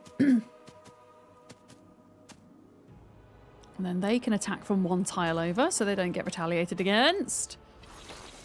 There we go. You're going to wait. And now we should be able to cast lightning again, which is going to kill 8. Jellyfish have full range, which kills 22. You're going to be in defensive mode. You're going to kill 22. And then you're going to kill the last 2. Look at that. They didn't even stand a chance. We won't do all of these neutral fights, just some of them, as I say. They do take time. Oh, look! Level up. I'm going to go with advanced recruitment, which gives plus more creatures in our cities, which is always a good thing. And then we get to pick a specialism as well. Tier 4 creature growth in all your cities increases by 2. Yes. That's the one I want. Oh, we get some artifacts. Pandora's box. You received... Wait, what did I receive? I didn't see what that was. But I also get a skill. And I want morale. Morale is such a good... It's not a skill, sorry. It's an ability. Morale. Everyone needs morale. Like, everyone. Also luck. I'm going to do luck and morale. I think. Yeah, did I get... I think I just got a shit ton of experience. I thought it was an artifact, but I think I just got like 5,000 experience, which is also amazing. We just got a spell for ground sight, and I already know that spell. So I can actually I believe I can dismantle this in my castle to get some resources from it. Okay, easy battle. Yeah, okay. Do we want to take on a ranged unit for the first time? The hobbits. I think they're hobbits. They look like hobbits. Or halflings. They are a neutral faction. Yeah, they're ranged, but they're pretty weak. They can also prance away. As their special ability. Yeah, let's deal with them. Oh, no! Oh, wait. That's not good. If they didn't want to run away, that means they might actually stand a chance. Oh, my goodness. Jay Dizzle!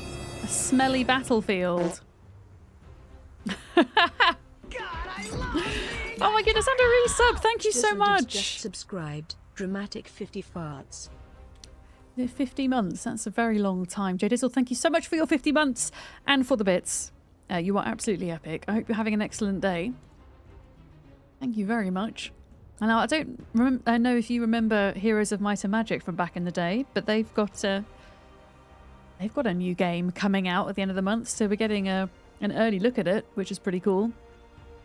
You're back from Norway. You were awake for 24 hours. That's too long to be awake, in my opinion. I hope that you've had a little bit of rest now. Yeah, I'm actually going to change my strategy here. Because these are ranged, I'm going to want to move my melee targets further forward. I should have probably positioned them further forwards. I'm going to hide my camera again so you can see my battle units. I'm actually going to use this spell, Haste. Am I going to use Haste? No, I'm going to use Early Start. Target friendly gains +3 initiative, which means it should push them forwards in the... Yes, look at that. Pushes them forwards in the queue. Yeah. So now more of my ranged creatures can take a turn before these even get to go. All right, jellyfish, fire. Concubine, fire. And then because I have high morale, they get to go again. And I'm going to completely destroy that stack. There we go. And then this guy, unlike before, I'm now actually going to move them forwards, even though they're quite slow. High morale means they go again. If you can get a melee creature in close proximity, one tile to a ranged, it forces the ranged unit to have to use their melee attack. So they did kill some of my jellyfish, but not many. I still think the fight's going to be worth it, ultimately. Okay, I think we can probably kill them. 16 down, 11 down, let's go. And how many did we lose? We lost 7 jellyfish, but they lost a hell of a lot more.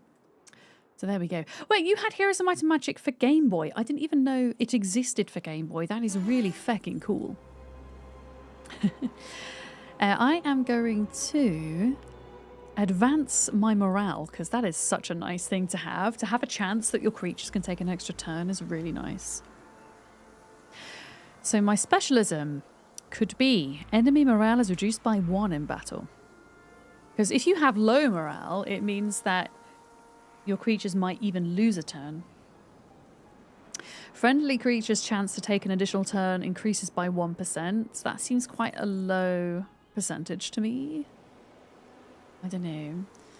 The Global World Arena champion couldn't have done better themselves. So myself and Arcard were pitted against one another to play Heroes of Might and Magic Olden Era's Arena mode, and I got absolutely annihilated by Arcard, and then Arcard went on to actually win the tournament. So congratulations. We'll have to do some multiplayer sometime, Arcard. Or maybe some more arena stuff. I haven't done arena since last week. I'm just doing kind of classic and trying to get a feeling for things. Have you been playing this today? Or are you saving it? Are you saving it for next week? Can we get a shout out for Arcard, please, who plays a shit ton of strategy games? And I'm pretty sure we'll be playing Heroes at some point on his channel. There we go. There's the shout out. Go make a new friend. Yeah, I'm playing, as I call them, the faction of the fish fingers. Schism. I'm really enjoying them at the moment. Now I'm kind of doing like every single little battle. You know, a few other people that would love to get another arena battle going. Yeah, I think that would be fun. Yeah, you could do like proper tournaments with some of the play modes they have for this. I saw that their multiplayer has an experimental, like their regular multiplayer has an experimental simultaneous turn option, which looks interesting. You just remembered the other game that had us distracted from this one was the Hammer of the Gods from 1994. So that came out just before the first hero, Sleepy Dragon. It was turn-based 4X strategy. Now I was I think too young at that point to be playing games. I mean, when I first played Heroes 1, it certainly wasn't the year it came out. It was a little bit after that, I think. Mickle, hi, Newt. How's it going? I'm going to go for this one. Enemy morale is reduced by 1 in battle. I'm going to be a big old meanie. And then I'm going to travel to this thing and get an artifact. The Golden Pig produces 500 gold daily. The Scholar's Amulet produces 2 knowledge. And the Warrior's Belt, which gives +2 attack. Since I'm focusing more on spell power and knowledge, I'm going to go for the Scholar's Amulet. Get the knowledge boost. Yeah. You're hopefully going to check it out tomorrow? Hell yeah! Yeah, I'm doing... completely contrasting to playing this. I'm doing a Rust challenge stream thing tomorrow. But I might drop in around that to catch you playing, yeah. So we're just doing classic mode, normal difficulty. Classic, like one of the presets. So I didn't kind of go into the nitty-gritty of changing all the individual difficulties and stuff. I just kind of wanted to get going. And I think like most players playing for the first time will probably do something similar, I should imagine. Unless you've played the demo a lot, and they have now... I believe they've now taken the demo off of Steam anyway. What is this thing? Grants gold after defeating its guard. I don't know how difficult that fight is, and I'm a bit reluctant to do it in case it's really scary. Oh, this is nice. Okay, I'm having a look at this guy, fighting this guy, because this building, it says, allows the study of all spells contained within the magical observatory. I want to know all of the spells. And it also teaches a random skill. Yeah, I think this fight is going to be worth our while right now. And we've already built, okay, here we go. We've got 2 lore points to spend. I'm going to get gold production or mercury production. Gold. Gold is more important right now. Plus 250 gold a day.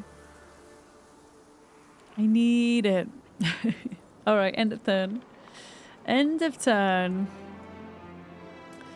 Let's go to our castle first. What can we build today? We can build produces 5 alchemical dust daily. That is worth spending 3 mercury. Getting a bit of a stockpile going with that. Hi, Miss Tal. How's it going? It's a Miss Tal. Yeah, let's get that up and running. We unfortunately, at the moment, for whatever reason, we are locked to only 1 player. Some maps you choose only allow you to have 1 player, others more, and other scenarios are dependent on the type of faction you actually choose as to how many players you're allowed. So maybe I didn't pay attention when picking a map, but I can only have 1 hero at the moment. Maybe we need to capture more castles to get more heroes. Let's fight these guys. These are creatures, like lower tier creatures from the Dark Elf faction. They think that they can defeat me. Is this guy ranged? Oh shit, they are. And they've got pretty good initiative. So you know what we're going to do? You know what we're going to do? I'm going to do what I did last time. I'm going to increase the initiative of this. Oh yeah, I need to hide my camera so you can see. There we go. Yeah, so now another one of my range units is going to go before her so that we can get a little bit of extra damage in at least. So jellies, I'm going to do 4. That's not a lot, and I am a bit worried about the damage they're going to do. Okay. 5. And I guess we just move this guy forwards. Very slowly. Oh. Okay. They don't do a lot of damage. They only killed 4 jellyfish. So I'm going to focus on this ranged unit until we can get a melee unit to them ultimately. I think. Yeah, these are all my melees. Ooh, high morale. Yes, please. And then he's going to try and come in. We will figure this out. Okay. I wonder... Okay, there's only 25 of them left, so we could probably kill them relatively easy. I've just had a thought. If I use my summoning avatar, can I place them right next to this guy? I can't. Okay, I can only place it within this range. Never mind. I was going to say we could maybe summon the avatar to like block the ranged. I don't have enough mana to cast most of my spells. I'm going to save... Wait, that doesn't cost anything? It doesn't cost anything to do this? Okay, well, let's just summon this guy in. This little avatar to help us out. And then I'm going to take care of the ranged guys. as much as possible. There we go. And then I've got a hero attack. And this guy... I might actually position these slightly further away so this guy can't get them on the next turn. Or is he going to go around? No! Okay. So this is like an updated troglodyte, I think. Oh, Arcar! Did you know that you can do this? I totally didn't know, but you can, like, in this menu, you can zoom in to the creatures. How cool is that? Look at the detail. And then you can, like, spin them round as well. You can spin them round. I totally didn't. Yeah, I didn't realize it was a thing. Isn't it cool? Very cool. Okay, whose turn is it? It's your turn. Yeah, let's deal with this guy. And then this guy has like a long range melee attack so that they don't get retaliated against. There we go. And then summoning avatar, we might as well do that. Oofed. Nearly dead. Okay. How do I... Okay, you're going to kill 4. And then I will kill the rest of you with my hero strike. There we go. So that just leaves this guy now. Do I have... Yeah. That's really not worth casting. That's a anti-healing spell. And these guys have so low health anyway. There's no point. I am going to go into defensive stance. You can't reach us anyway, so I'm going to... Oh no, I am going to get my attack in. I'm going to get my attack in! Molly, how was your walk? No! Your units being highlighted in red is throwing you. It makes you think they're the bad guys. Oh, do you mean like the little, like this little hex here? So I'm pretty sure you can go into settings and change the color of this highlight, whether it's for an accessibility reason or just a general preference. And in fact, I'm pretty sure you can change most of the highlight colors, which is pretty cool.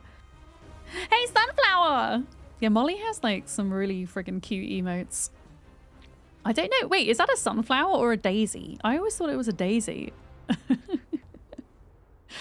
You're checking in from the walk. The sun is wonderful. What Celsius is it today where you are? Make me jealous. Make me jealous. It's a strawberry blossom.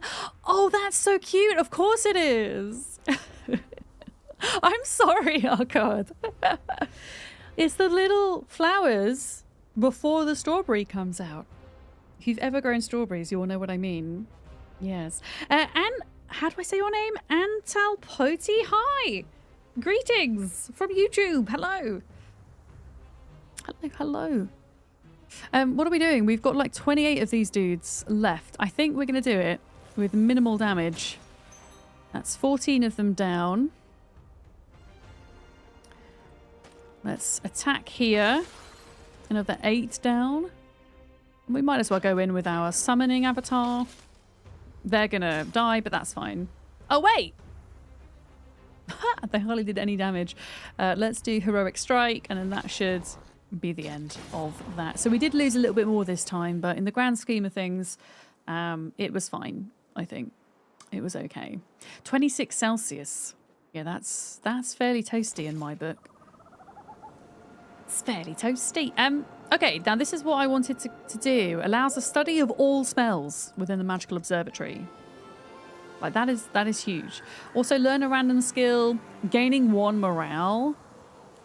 Oh, I already know basic leadership, so I'm not sure that actually had any effect.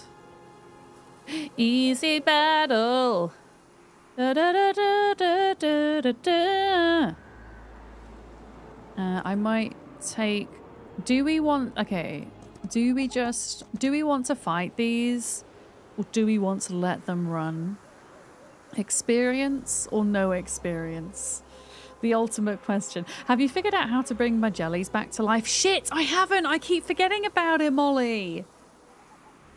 No, I need to look into it. Yeah, because I can resurrect them. Yeah, shit. That's like one of the things I can do. Next hit single, Easy Battle by Miss for Dams, followed by One more time. From yesterday. If you destroy them, you might be able to science jellyfish. Yeah, that's a good point. Let's do it. Oh, I'm like really zoomed in by a lot. Let's hide my face. Okay, we're going to figure out how to resurrect these guys. Molly's quite right. Oh, I don't have any feckin' mana though. Except for this guy. You know what? Since this costs 0 mana, we might as well get them in. We've got nothing to lose. I mean, I'm hoping that these don't even make it as far as my jellyfish to even do any damage, but they might do. I'm going to play my strategy entirely by my ranged units, at least for a little bit, in the hope that they're not even going to reach me before I kill them. But yeah, the jellyfish resurrection is one of these special skills here, and I keep forgetting that it exists. Yeah, I think we're going to kill them somehow. Yeah, there we go. Look, summoning rites. Once per battle, summons... Oh, wait!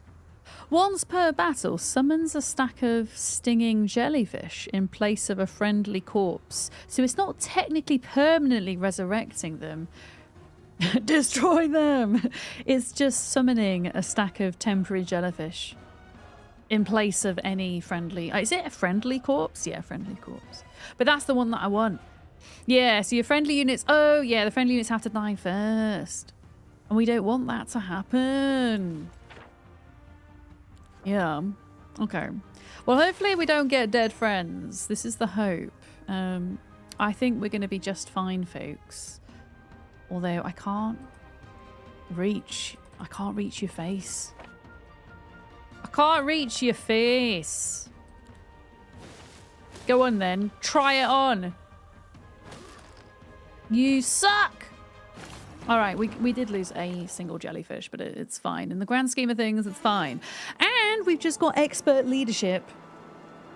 Excellent morale. The hero gains a chance to instantly reset the cooldown of Heroic Strike whenever they use it. 5% per point of the hero's morale. Friendly creatures gain 1 initiative. Okay, that's quite nice. Whenever a friendly creature gains a turn from a positive morale effect, all friendly creatures' morale increases by 1 until the end of the next round. Yes, because then that makes it much more likely that the other creatures in our army will gain an extra turn. I want that one. And then we also get 1,000 XP. Luck 2. I'm just very lucky and very morale-y. I'm very morale-y. Okay, let's have a look. Enemy luck is reduced by 1. The hero gains plus 25% gold and resources from piles on the global map. Friendly creatures have a 1% higher chance to land a lucky strike for each point. I'm going to lower my enemy's luck. I'm going to be mean. Random artifact gets cursed. I don't want to be cursed. Thank you. That's a difficult battle. That's a difficult battle. You are easy, but require more fighting. Yeah, I'm really just being careful about what I pick. I actually think we're going to go back to the castle because it's going to be the start of a new week coming up and we're going to be able to recruit some new creatures. I can't spend any points yet. Yes. Okay, there we go. It is a new week. A new week, new creatures. What can I build, actually? Do I want to build anything? Not really. Not really. I want to save my money for this. We need 20 mercury, which we're a long ways off from getting. I think I might start with mercury production when I get enough lore points. But yeah, we can recruit. Let's get jellies. Let's prioritize ranged units. So concube. Oh, no, I should have upgraded those. Let me upgrade you. Upgrade. Upgrade. Okay, there we go. We're unstoppable. Can you get a tavern to buy a hero and ferry units instead of having to go back with your main army? It depends what kind of map you're doing and what kind of settings you have. For this map that I'm on, I will admit I didn't read fully but for whatever reason, I can only have one hero at the moment. Some maps restrict you to only having one hero for the entire playthrough if you're doing presets. Others are dependent on the amount of towns that you have control of. You can have more heroes, etc. I'm not entirely sure what the case is with this map, but I guess I'll find out when I get into the town. But yeah, if you have the ability to have more heroes and you can afford them, that is a very good strategy, I think. But alas, it's just me. Me, myself, and I. Yeah.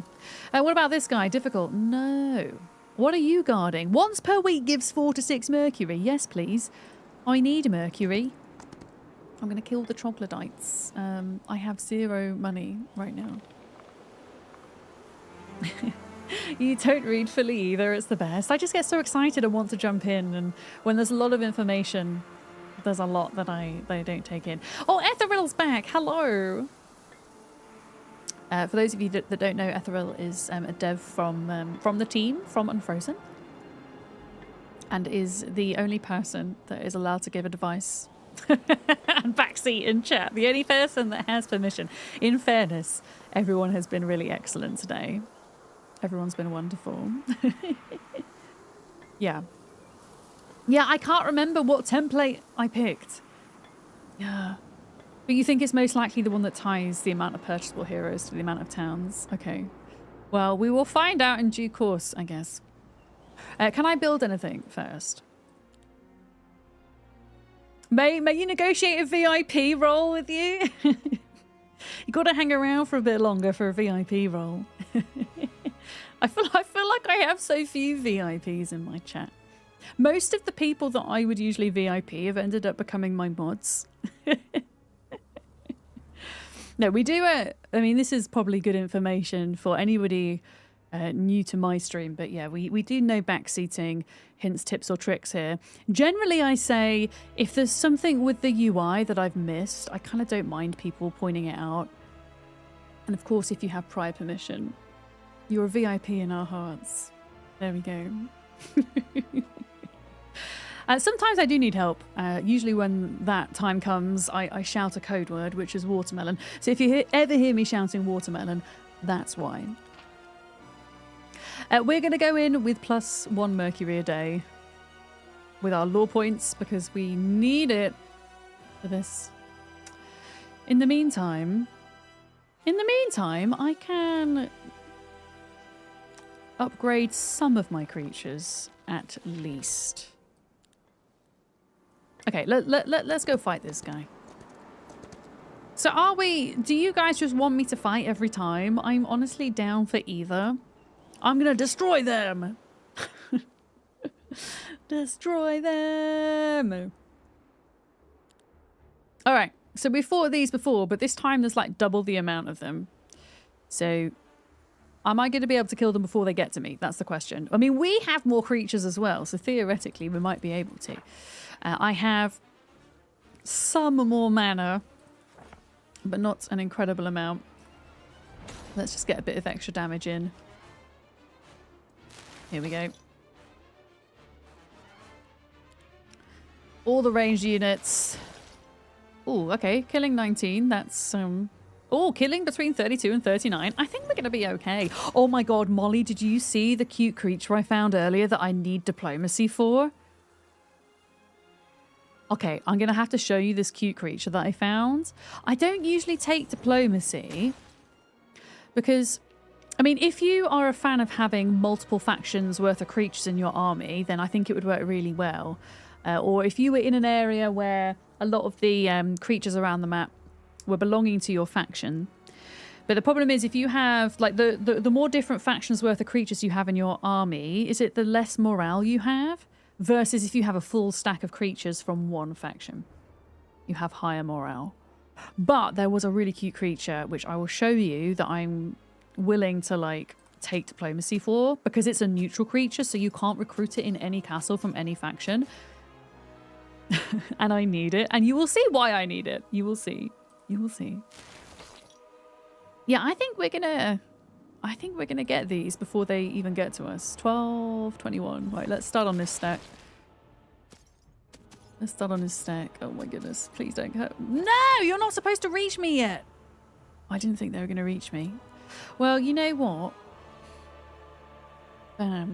They're not a turtle creature, but they're very cute. They're exceptionally cute. I'm actually just going to ignore this guy a minute. I'm going to get, yeah, I'm going to get one of the melee dudes to come in and deal with them. I don't think they actually killed one of these guys, thankfully. Let's do... No, you're going to wait a turn. I'm going to save my mana because I think we can kill these. Yes, we can. All the snake guys get a go. Bam! Destroy them! I need to show you this really cute creature. It's actually not far from here. I just need to remember where it is. We get some mercury from here, which we really need. Gives gold and possibly artifacts after defeating its guard. No, thank you. Oh, here it is. Here it is.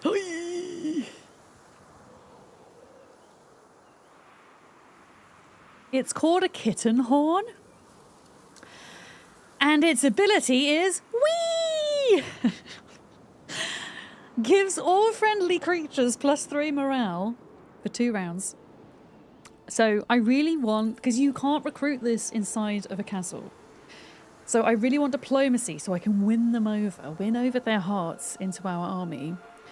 I'm wondering if they might have potentially a creature dwelling building that could exist on the map rather than in a castle. That used to be the case in some kind of previous Heroes games, but yeah, I need this. I need it! Yeah, the dwelling on the map. Hopefully. Whatever you do, do not feed it after midnight and never, ever get it wet. But yeah, it's freaking cute and I need it. I need it! It does look like a gremlin with a unicorn horn, in fairness. Where's my guy? My guy's here. Normal battle? No. Normal battle? No. Easy. Easy battle. Ooh, knowledge artifact and another spell. Yeah, okay, let's face off the undead. Destroy them! Oh shit, I'm still zoomed in. Okay, there we go. There we go. I wonder if... Maybe I'm wrong. I feel like the battle music is quieter than the music when you're running around the map. I don't know if that's just my imagination or not. Gregulus, good evening. Hello. Welcome in. Who have we got here? We have one ranged unit. This guy. This skeleton.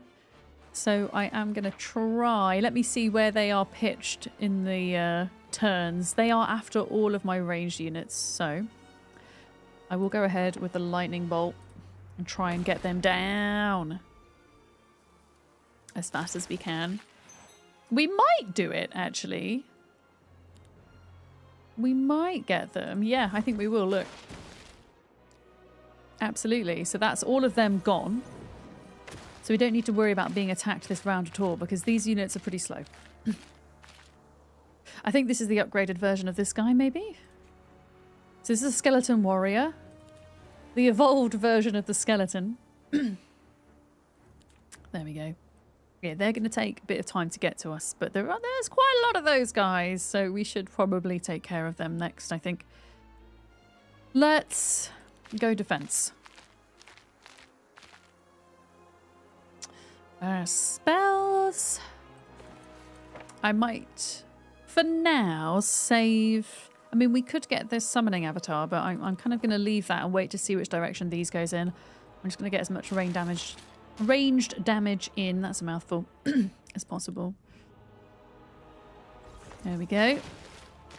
I mean, they're doing a pretty good job.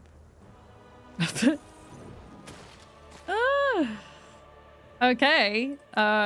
Yeah. I'm glad I didn't summon my avatar yet. Pretty much. Oh, Tegwins! Thank you for your prime! Tegwin just subscribed. Hi. Hi! I know you only get once use a month, so massive appreciation for you using it in my channel. Tegwin, thank you. Enjoy ad reviewing. Enjoy tortoise and cat emotes as well. Okay, this guy. I'm gonna make you wait a turn because they might be able to get a sneaky attack in. No, I'm going to put them in defense. They can wait till next turn. I think this guy. Okay, so actually I can move this unit forwards here to attack and they're still not going to be able to reach them by next turn. So we can deal with all 4 of those. And then focus on the 92 regular skeletons. I should probably not be wasting so much of my mana on this battle, but never mind. Never mind, I'm going to actually move them back into position.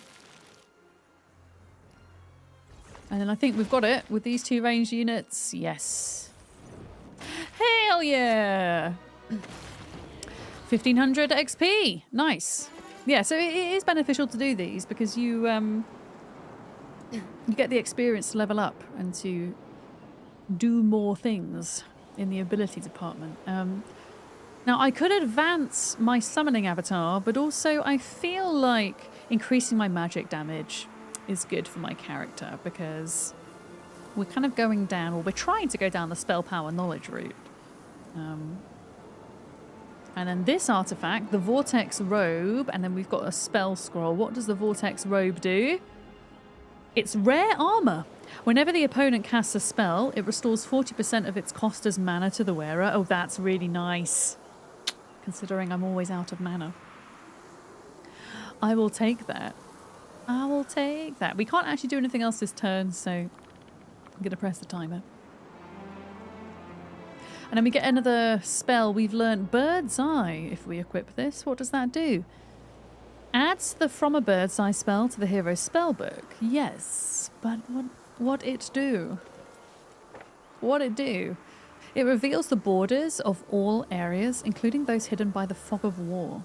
Okay, so if you want to kind of reveal more information about the map, that would be a good one. I'm going to hold off on that for now. I think normal battle. I'm just looking around to see. I'm going to leave them there. If there's anything worth fighting at this stage. Yeah, that gives us another artifact. Let's go fight these jellies. It also might reveal... Oh, shit! There's some stones down here that we totally missed. Oh, crap. Those stones give 1000 XP a shot, which will probably mean a level up at least. God damn it. Okay. Okay, what else are we doing here? We need 20 mercury, so we're still a bit of a ways off from doing that. Oh, but this costs 10 mercury. I'm not going to spend money on that. It might be a good time to start investing in fortifications in case somebody comes through to attack us.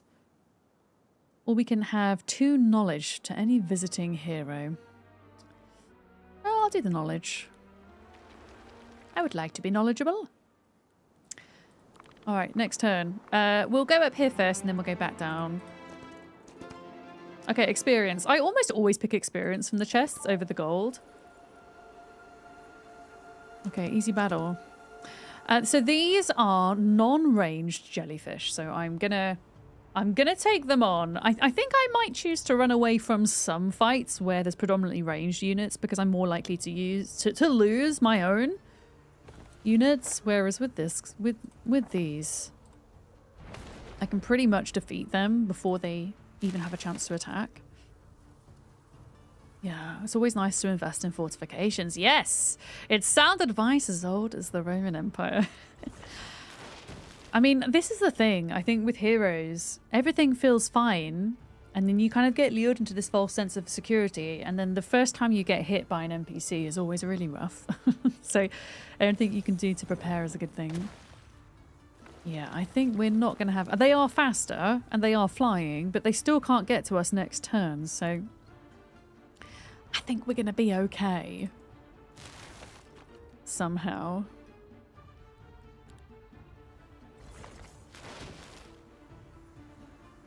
There we go. So they're going to move... Oh, no, they died. Nope, they died. I didn't think I was going to kill them. Okay. We should be able to get an artifact from here. We can pick +2 spell power, 3 attack, or 1 morale. I'm going to go spell power because I'm a little bit lower in that department than I would like to be. And then we're going to go back and grab these stones, which I stupidly ignored earlier. Oh my goodness, it's James B. Barrow. How are you doing, James? It's good to see you. I saw you doing a rare game stream earlier, just as I went live. I saw your live notification. What were you playing? If you don't know James, he does an awful lot of art, including those really cute bee emotes that you see right now. And actually, Molly's animated emotes as well, that we were gushing over earlier. James also does coding. The true definition of a variety streamer, I think. But welcome in, folks. Hi. Oh, you were doing Silk Song crowd control. Oh, how did that go? Were your chat kind to you, or were they meanies? Who have we got in here? Umacorn, hello. Casimuse. It was a ridiculous time. I mean, any time I've ever used crowd control, chaos, whatever it is, any of those mods that allow chat to make you have a bad time. Yep. It's always been worth it for the content, though. Story Pain, welcome in. Hi. Who else have we got? My OBS doesn't like to scroll up, unfortunately. Oh, Mickle's coming in as well. Hi, Mickle. Hello, Towels. Hi. Now, for those of you coming in with the raid, I don't know if you've ever played a Heroes of Might and Magic game, but they've been around for... Is it 30 years? It is 30 years, isn't it? It's a very long time. And they have a new game coming out into early access called Olden Era. It comes out at the end of the month on the 30th of April. And the devs and the publishers have been kind enough to give me a key so that we can check it out early, which is what we're doing today. It's turn-based strategy with kind of fantasy RPG elements thrown in. It's a good time. It's pretty chill, actually. But yeah.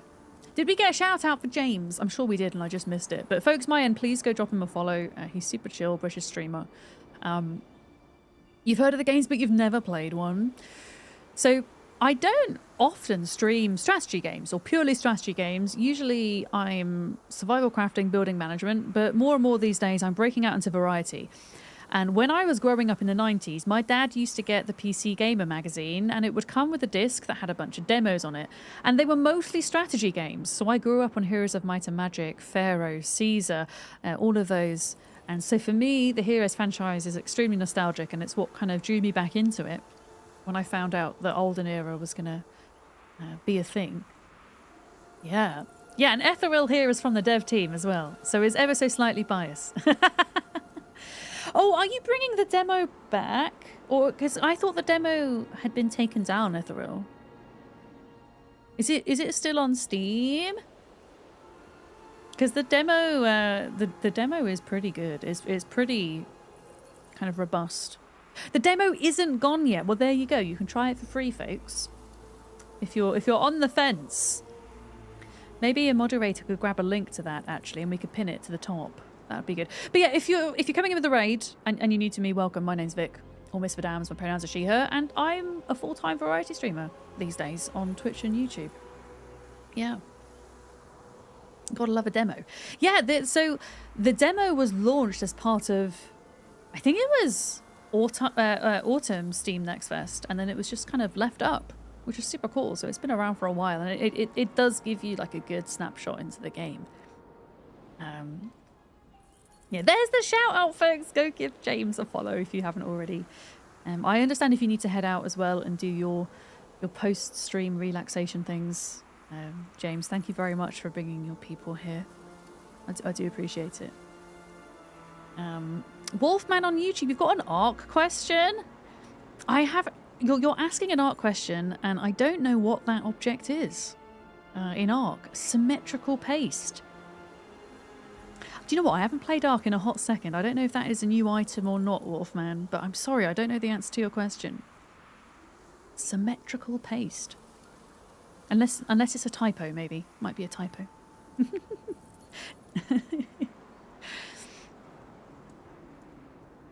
Are you looking on Steam and there isn't a demo? Are we sure? Oh, you're trying to put the link? Hang on. Wait a minute. I'm just going to do this a minute so that I can alt-tab out and see if I can find it. Let me see if I can find it. Heroes. Olden. No items. I can't see it either, Ethereal. Is it still on Steam? You posted the link in chat. Wait a minute. I have an idea. Have you got your Twitch Whispers open, Ethereal? Have you got your Twitch Whispers open? Let me just send you a whisper. And then you can send it to me. Yeah. Right, I've just said I've just said hello to you in Twitch Whisper, so you know it's me. Post it in there and I'll post it in chat. Thank you. Yeah, it's not coming up in the Steam search when I try to search it, interestingly. But I'm going to put Heroes Olden Era Demo. And then if anybody wants to check out the demo for free, there it is. I'll pin it as well. Look at that. There we go. You're going to drop into lurk. All right, James, go do your post-stream things and I'll catch you soon. We've got the same cat toy. You mean this thing? You mean the little ball toy, or do you mean the scratch post? I don't know where my cat is, but she'll be around somewhere. She'll probably make an appearance shortly because she's going to want her dinner. She's probably going to want her dinner. Okay. Can I afford anything? So yeah, the floor toy, it doesn't have a light up ball in it. It just has a regular ball. Mine's not as fancy as yours, but I think it will do the same thing. It's like a self-play toy. Like you can play with your cat or they can play on their own and they can kind of like hit the ball around, but it can't get out. Yeah. Steam might be doing something strange to the demo. I mean, I've just put the link up there, and if I click on it, it takes me to the demo. Yeah, but for some reason when I tried to search Heroes Olden Era, nothing was coming up. But that link definitely seems to work. Can confirm. Yeah. You're installing for when you need a pragmata break. Yeah, that came out today, Duo, didn't it? There we go. Is that a Land Before Time t-shirt? Nosmo6, welcome. Close. This is some merch from a cute indie game called Paleo Pines, which features a bunch of dinosaurs. And this is their Pride jumper. So all dinosaurs of the rainbow. And if you bought this, I don't know if they still have it for sale, but if you bought it, 10% of the proceeds went to the Trevor Project as well. So they weren't just making Pride merch for the, you know what I mean? For clout, as it were. They were actually giving back, which was pretty cool. Yeah. Let's have a look. Lore points. Mercury. I'm going to go Mercury and then we'll get more gold, I think. Yeah. I think I might want to save money now because we're coming up on being able to afford this thing. The Eerie Summoning Rite, which will allow us to start recruiting our final tier of creature. The Abyssal, what they called Abyssal Envoys. Abyssal Envoys.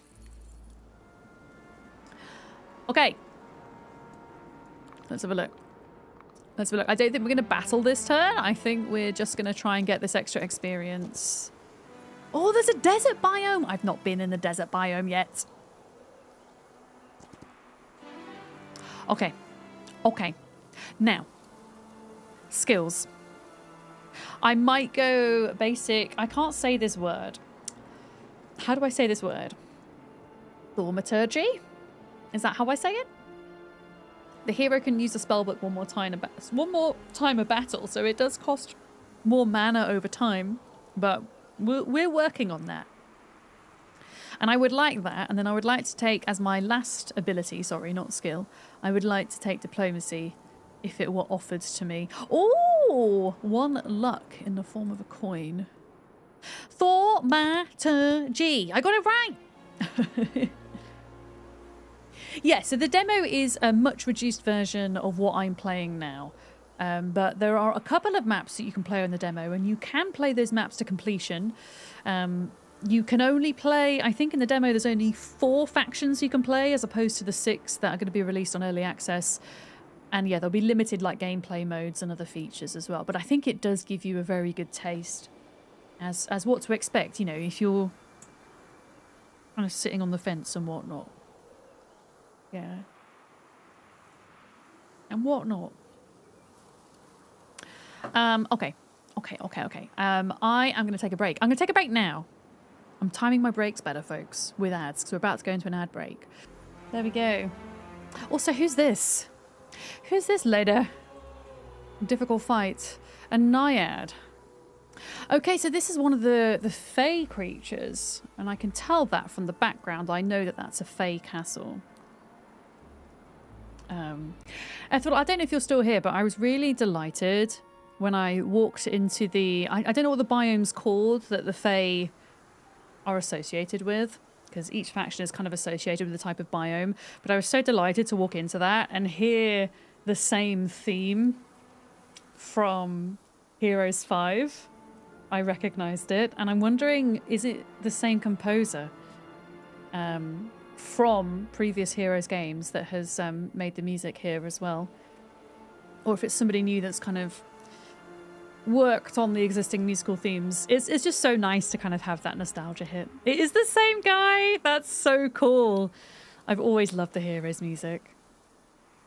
I like back in the days of kind of Heroes 2 where you would have, this is the 90s, where you had a MIDI soundtrack, but there was still professional opera singers singing over the top of it, which is so cool, I think.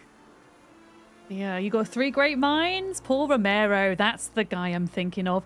Chris Velasco and the Heroes Orchestra, and all 3 have a history with the series. Yeah, it's really cool to hear that continuity over 30 years. As somebody who studied music before I got into streaming, you know, it's one of those things that I notice, I think, when I play games. Yeah, let's fight these guys. They've got an artifact that gives us more luck. Destroy them. We will kind of blast through because a lot of these fights at the minute are pretty similar. So we're kind of gonna blast through them, I think. Yes. Yeah. As a person who studied music and wine. Yeah, so I mean, there is logic behind all of the things I have studied and all of the fields I've worked in, and it comes down to something that I think other neurodivergent people can maybe relate to. I'm autistic and ADHD, for context, but I have a habit of turning my special interests into careers because I just want to spend that much time on them. If I can turn them into careers, then I can spend loads of time on them. So I have kind of moved through various of my special interests, from music and singing into wine, into gaming. Who knows what's going to be next? Pokemon cards. We were joking earlier because Pokemon, I've recently very much gotten into the Pokemon TCG. Maybe I'll become a Pokemon vendor and start streaming. I don't know. But yeah, that's the kind of logic behind the different careers for me. And the different studies. All right, yeah, I'm just gonna fire through with my ranged units again. They're doing a pretty damn good job. I probably don't even need to use a single spell here. There we go. As soon as we encounter the NPCs, the battles will become a lot more interesting and complex. The Hom creatures were your Pokemon back in the day. I mean, Hom was one of those games that I would regularly hyperfixate on. And it's actually the first game, Heroes 2 specifically, when I look back at it, is the first game I ever hyperfixated on. And I mean that in the neurodivergent sense of, you know, sneaking where I could to play on the family PC and being told off spending hours and hours and hours on it. And then when I was old enough, just one more turn and you kind of see the sun rising outside. Yeah, I would go hard on it. Miss Vadam's next makes a game where you manage your own wine club that also specialises in card collecting. Well, apparently there is I don't know exactly what it's called, but it's like TCG Simulator Card Shop or something. I feel like I should try that. Maybe I'd get on with it. Who's this guy? Easy Battle. Easy Battle, you're protecting what, though? I mean, it would just be nice to be able to break through here more than anything. I am going to let them run, though. I am going to let them run. Grants gold after defeating its guard. I mean, do we want to try one of these fights now? We haven't tried one yet. We want to see how bad they are. I'm pretty sure it tells you how bad they are before you do them. Okay, we've got green dragons, I think. Easy battle. There's 4 green dragons. Let's just try it. There's going to be a slightly different layout here. No? Okay, sometimes they kind of ambush you. Oh, wait, what is this? What is this? A Kuatal? A Kuatal? I don't know how to pronounce that. That's not... I thought it was going to be a green dragon. Yeah. Just add wine cellars to Project Zomboid and you'll be set. There used to be a brewing mod for Project Zomboid in Build 41 that hasn't been translated to Build 42, I believe. But it used to add a whole separate skill for brewing. You could brew wines, beers, ciders, etc. And find skill books out in the world. I do hope that they fix that for Build 42. I don't know if they will, let alone multiplayer, but one can wish. So these are melee, but they're flying, and they can move pretty damn quickly, even though their turn is much later on. I only have 21 spell points. And this is, yeah, I was going to say, I wonder if they're almost like dragons in that they don't take any spell damage. Did it actually tell me here? Yeah, absolute resistance, immune to all magic damage. Okay, so if they're immune to all magic damage, I can't cast a single spell on them. However, I can maybe buff my creatures. Target friendly creatures take minus 25% range damage. Nope. Energize. Immediately generates 1 focus charge. I mean, honestly, that's probably one of the most useful things right now. They're feathery bird-like serpents. Yeah, I've not heard of this creature before until now. Oh, I just realised if I press the middle mouse button, it tilts the battlefield. Look at that. Jim, thank you for the lurk. Thank you very much. You'd play a game that has you collect various wines in your cellar and fight people over them. I mean, that is an excellent game idea. I reckon that could be some kind of continuation from Heroes of Might and Magic. Yeah, I've got an extra focus point, so... I mean, I'm not even going to kill one of them, but almost. Okay, there we go. 1 down. So these are really strong, so... Even though it says we're only killing 1, that's still quite a lot because they've got so much health. I still think we can get these, yeah, before they even reach us. Look. Bang in. And as a reward, what do we get? We get 5,000 gold. Oh, that's actually really good. Yes, and we've gotten everything from this area. I don't know if I want to do a normal battle. I just want the easy battles.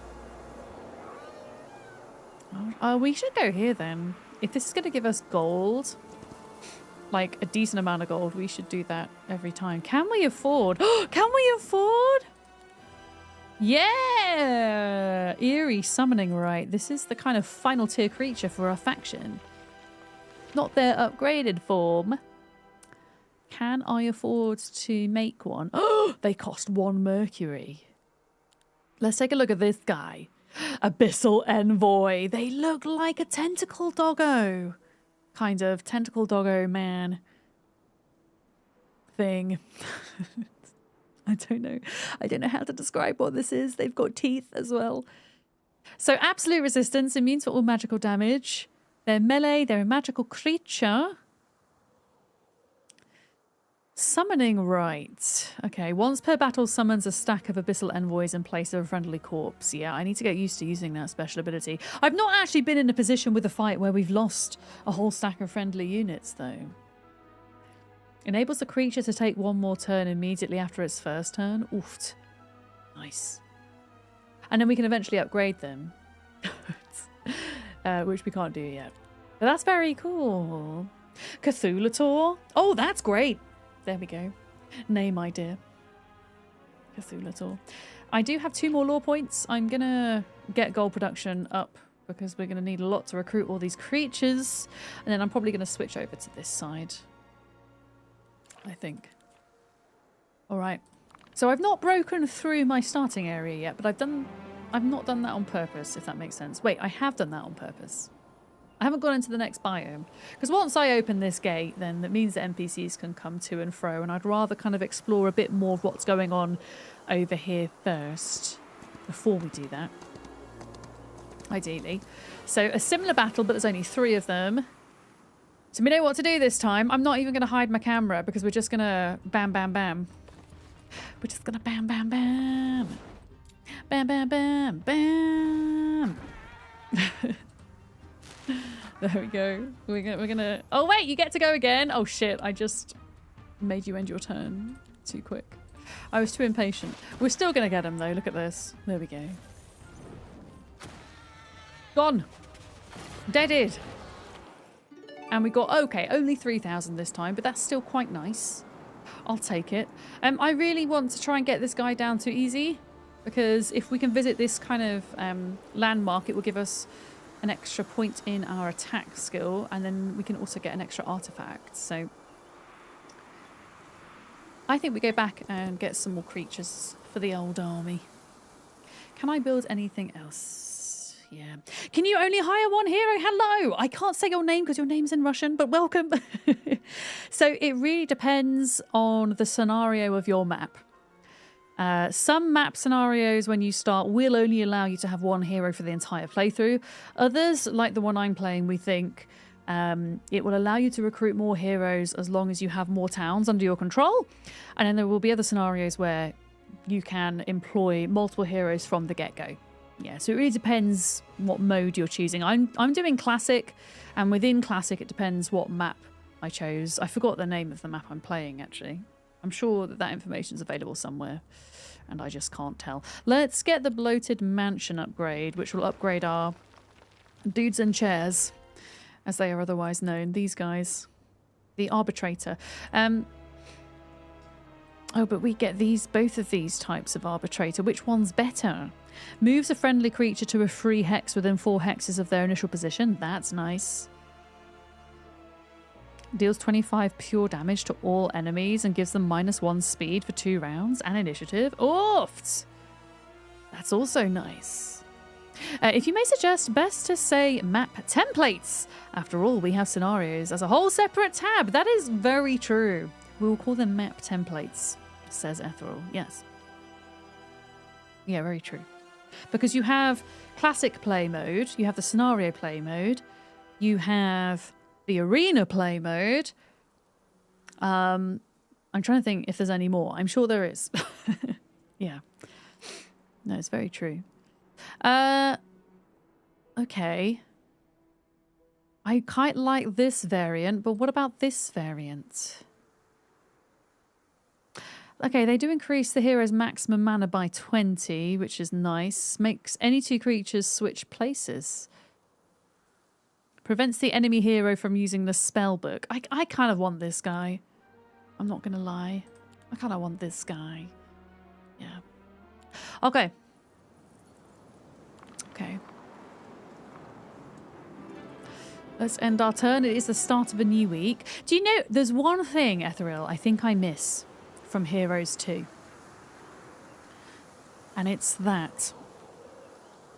At the start of a new week in Heroes 2, you used to have like a text box that popped up that let you know it was a new week, but it had some lore behind it, and it also had something which changed the mechanics for that week, in that it would say...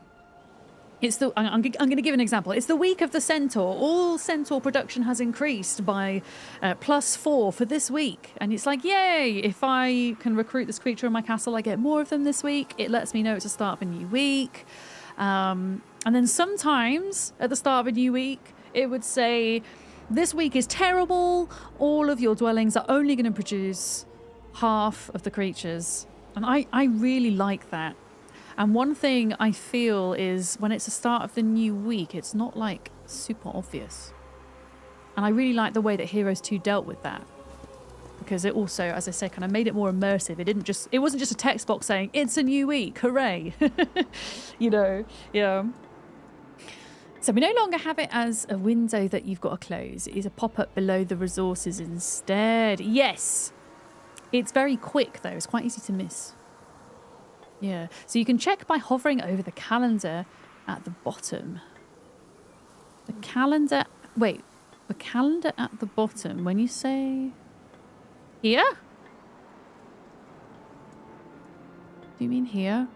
I can't... I don't know where the calendar is. Is there a story mode? There is! Oh my god, I completely forgot about the campaign. Shit, we should have done a campaign. Should we start a campaign on Monday? Should we start a campaign on Monday, folks? How about that? I just, like, jumped straight into Classic, but we could totally do that. Campaign on Monday. Oh, you shifted them around? Okay, I was like, I can't hover on it. You'll be able to hover over there for that. Okay, so it should appear, yeah. Are them, or is it somewhere that I can't tell? Do you know? Map player. What am I doing? I'm trying to get to my castle and I've run out of movement. Okay. Okay. We do have a couple of improvements that we can't afford at the minute. I'm going to go ahead and start with the fortifications, just in case we do get attacked. We've got 3 kind of specialisms here with our fortifications. We can add additional passages in the castle wall or the city wall. Traps appear on the battlefield and deal damage and stop any creatures that step on them. When a city is attacked, a stack of tier 1 creatures joins the defender's side. I'm going to go for traps. I like the idea of traps. Yeah. You're voting for campaign on YouTube? I'm down for that. I did totally say, oh, we're going to do a campaign when I was talking about it with some of my creator friends. And I forgot. I just kind of got so excited I just jumped into a classic mode. But we can totally do that. Yeah. Because I wanted to save the campaign for stream. I didn't want to have like any experience of that beforehand to spoil anything. Yeah. Okay, so I have built something. I can spend a little bit of gold to recruit. I'm always going to prioritize my ranged creatures when recruiting, I think, because they are my strength at the moment. Yeah, we're going to go back and pick up our creatures. Oh yes, we've gained +2 knowledge because of the law we enacted. Excellent. Excellent. We need to upgrade some of our creatures too. Who did we decide we're going with? Prevents the enemy hero. Yeah, that one. So they're upgraded. We've now got this guy. I've just spent all of my money, unfortunately.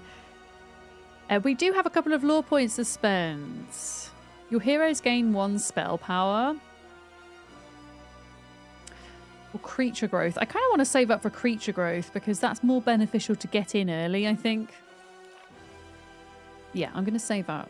All right, how are we looking now? That's still a normal battle.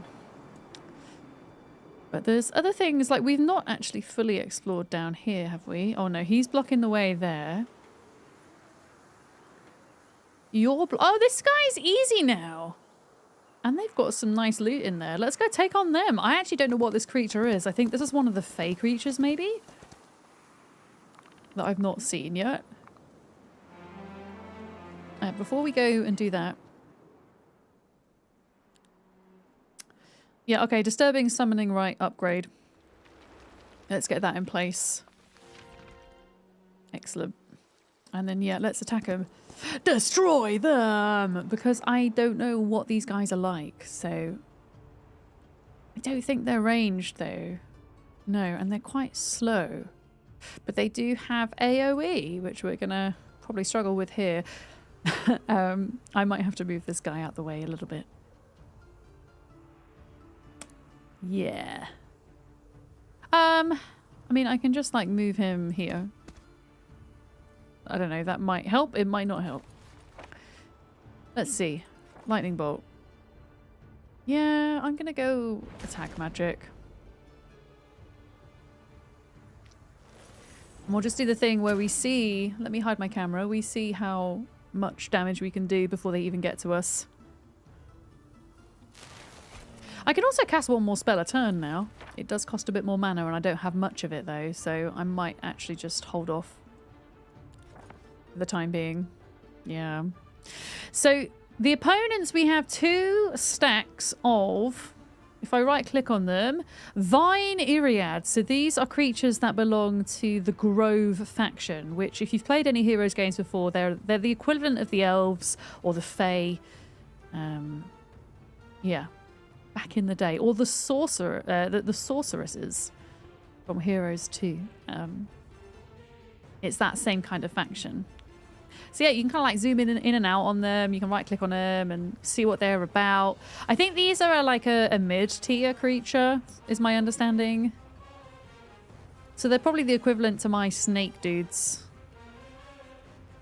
and my concubes, whatever they're called. What am I doing? I don't want to cast a spell. And I want you to be in a defensive stance. Yeah, we're going in range as much as possible. Oh, you're asking how many opponents are there on the map. So I'm playing against 3 NPCs at the moment, but you can play with up to 7 of them, depending on the map template that you pick. Yeah. Yeah, they look like they're going to be tanky. And I can feel that they're tanky from the little damage that I'm doing.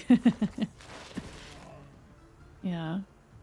Okay, let's go into defensive stance. And then you're just gonna sit tight. I'm hoping we can maybe get like 1 stack down by the time they get to us. Let's get a focus point.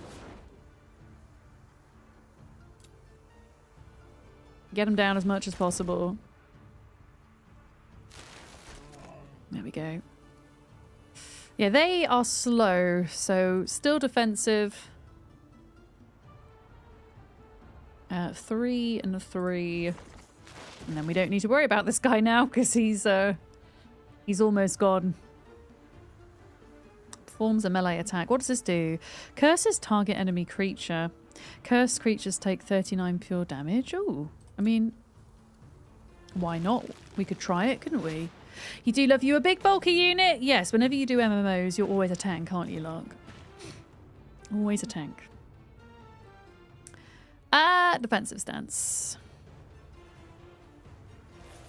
Yeah, I feel reasonably confident we're going to get these guys before they've even made it this far. Lightning bolt. We also have our summoning avatar that we can use to help defend over here from this guy if we need to. That costs 0 mana to summon. Defense.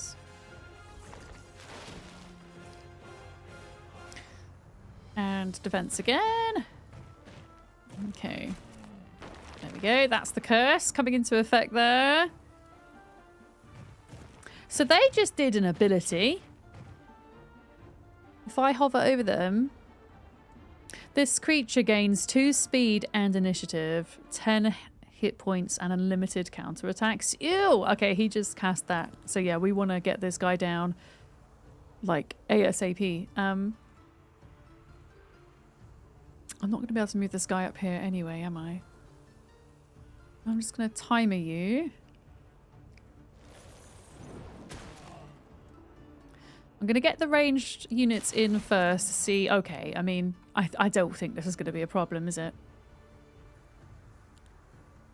No, it's really not. Because there's only now this one. And we can get them with our fireball. There we go, look. Banging. And we got 2,000 XP from doing that. Most RPGs you will opt for a tank. You even prefer your Pokemon to be bulky units. Well, if you're playing Heroes, you might like the look of the Hive faction, the new bugs, because a lot of them are pretty tanky. They're mostly melee units. They're pretty cool. Okay, so we got them down. Can I grab this? Oh, that's a cool spell. That's a spell mirror copy. Let's swap a few of these out. So mirror copy. I think in order to see what the spell does, I have to go into the book. But if I go to battle spells, mirror copy, here we go. Summons a copy of a target friendly creature. The copy deals minus 75% and takes plus 300% damage. But it can be a useful distraction if there's like a lot of ranged targets. And things, I think.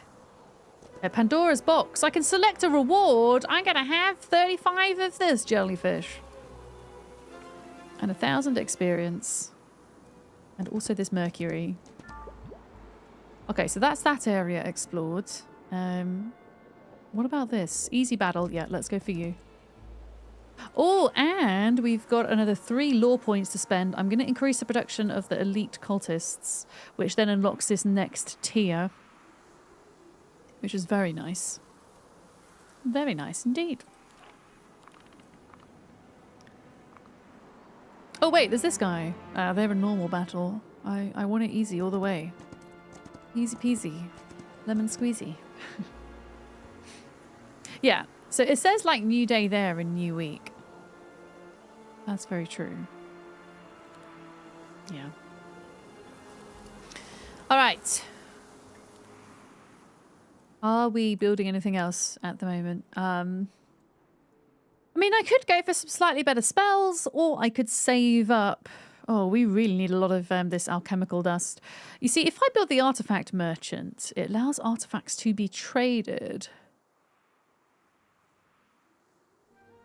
Can I like break down artifacts into alchemical dust, or did I imagine that? Because we're really low on that at the minute. I mean, I can trade things for alchemical dust at certain POIs, but I don't really have a lot of anything to trade right now. My instinct is to kind of save up for this, yeah. Oh, it's in the hero inventory? I thought it was like a special building. Okay. So, for example... Oh, shit. I will keep hold of this coin and I will give it to the next hero that I get. I guess it would typically go in one of those slots unless... I mean, I never use this spell, so actually, you know what? There we go. I would rather have +1 luck than a spell I never use. Thank you very much for your follow. Welcome in. I can tell you now, we're not going to use this because I'm not going to use ground sight and this guy already knows ground sight. So if I write... Oh, wait, how do I do it? What do I do? Do I drag it somewhere? How do I get the dust? Because if I right click on it, it replaces one of these.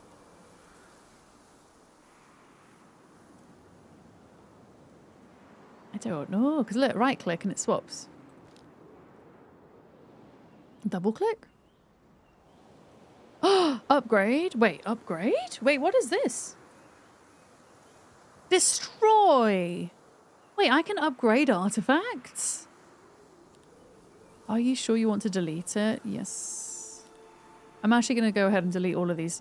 So we can spend alchemical dust to upgrade certain artifacts. I guess you can't upgrade spell scrolls, but for example... oh, I can upgrade that. That's cool. And I'm guessing the background's colour perhaps denotes the rareness, maybe? Rare item is green, then there's a regular background. And I'm assuming different colours maybe mean different rareness. But yeah, we got a little bit of the alchemical dust back from that, which is good. I'm not going to build anything now then. We're going to save our pennies.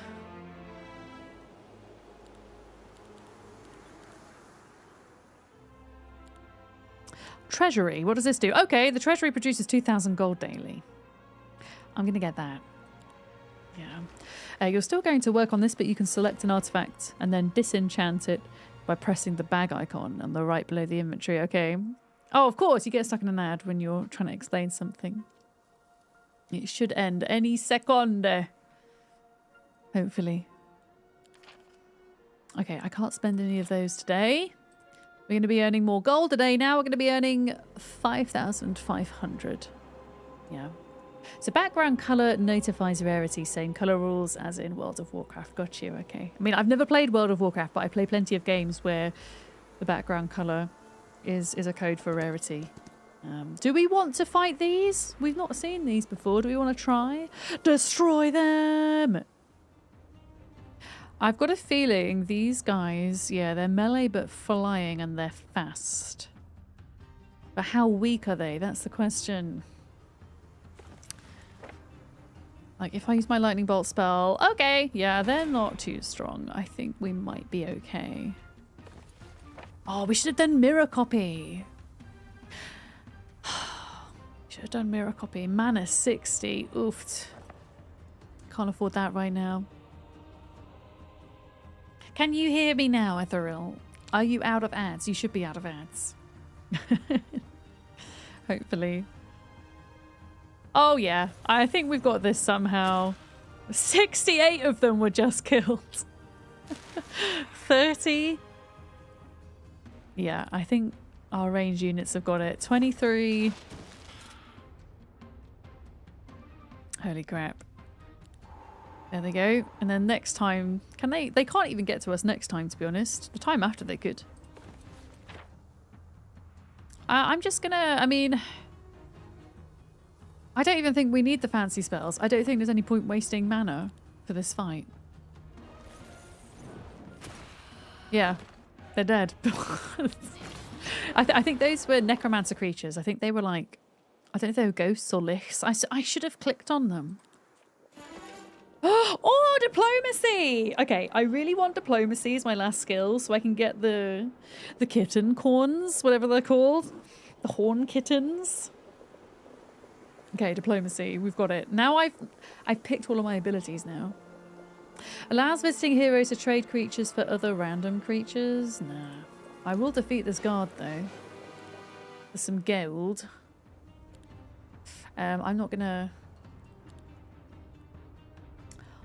going to hide my camera because this is going to be a very, very quick fight.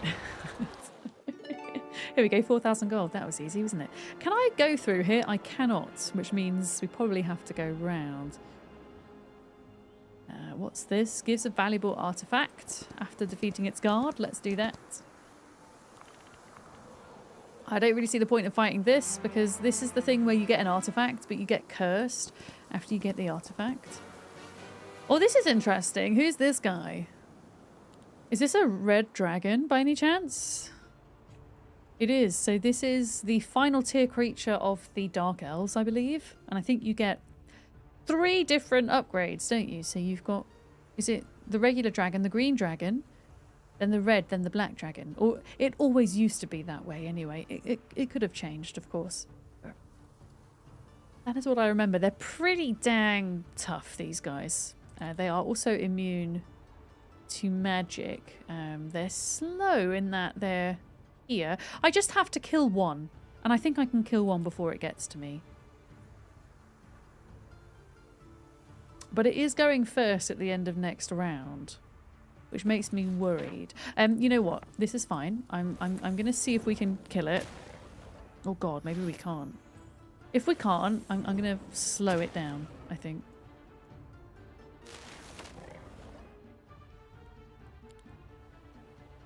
Okay, so what I'm going to do is... Which one was it? Oh, I can't slow it down. Oh, I can get... Hang on, I've got an idea. Focus point. Oh, so close. Oh, that's so annoying. What about if I... Oh, I really... Because it's got a double turn, see?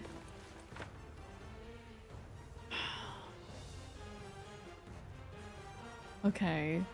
That gives you an idea. Lineup of different coloured dragons.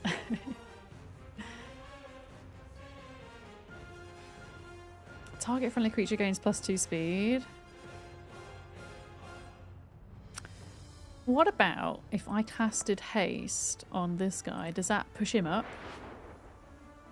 Bollocks, it doesn't. I was hoping that he would overtake the dragon in turns, but will not. So yeah, they are going to get an attack in, sadly. I was hoping that they wouldn't, but... Oh shit! Oh shit! No! That is totally my fault. Never mind.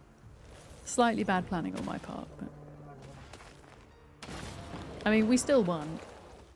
So, We still won. We got 5,000 gold. We are swimming in it now. There's no point fighting this guy because he's guarding a hut that would give us one random skill, it says, but our skills are all full at this point. We can only improve the existing skills we have rather than learn a new one. We've got 2 points to spend here. I ideally want to save up for these. Summoning plus 10% units. Oh, no, I'm going to save my points. I'm going to save them. Yeah, we have a lot of gold, but we still need 100 alchemical dust to be able to afford this, and 25 mercury for that matter. So I think the best thing we can do with our money at the minute is probably focus on fortifications. I like this one, upgrades the towers, and they deal 150% damage. I think. Towers now automatically attack enemies in a 2 hex radius. No, I'm going to go this. Because then it can increase the attack damage from further away. Alright. Alright. We've got gems, or crystal, and some ore. I think that's it around this side. Jellies, yeah, okay, so they're like guarding the new area, so we want to be careful about doing that because that's going to open the gateway for an NPC to come in. Let's go for this bug because they're guarding some good stuff. And then we'll go back to the castle, probably get some more creatures, and then we'll think about breaking into a new biome. I think. Okay, I'm not going to buy anything. I'm going to save. Got to save that mercury. There was like a little mercury thing over here somewhere as well. Oh, where's it gone? Here it is. A mercury depot we could go to on the way back. Yeah. Who's guarding your area? Do you mean who is beyond here? I mean, my prediction is that if I do open this up, the NPCs will come through. It's kind of been my experience of playing the demo, at least. It doesn't mean to say it definitely will happen, but yeah. I mean, I don't have any... There isn't anything guarding my castle at the moment, but until I see an NPC, I'm not going to, like, put my money in getting a load of creatures, if that makes sense. And at the moment, we're okay, and we will be notified if an NPC does appear. Okay, these bugs think that they can handle me. They look pretty mean, so let's deal with them. They're both melee, I believe. Yeah, that one is faster than this one, though. So we kind of want to take care of this guy first, I think. Now, what if I wait... Ah, they're going to be before them. I was thinking maybe I could bring this guy in closer and get better attack damage, but no.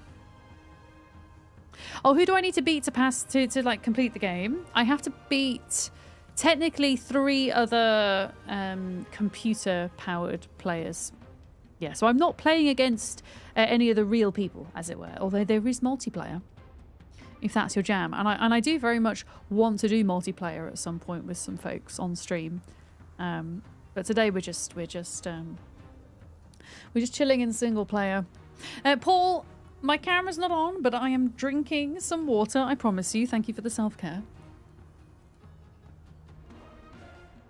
I'm staying hydrated, I promise. Alright, let's put you in defense. We can technically cast another spell. Yeah, let's just get as much attack in as possible, I think.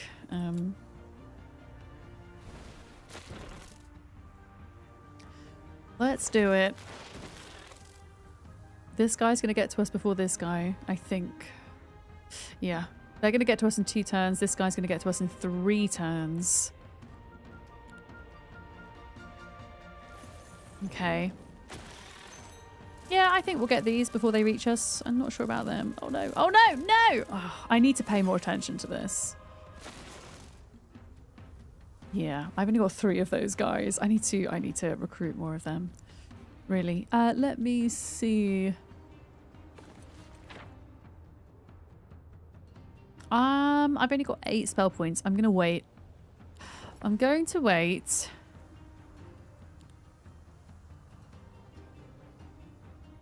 This guy is fine. Let us deal with this thing.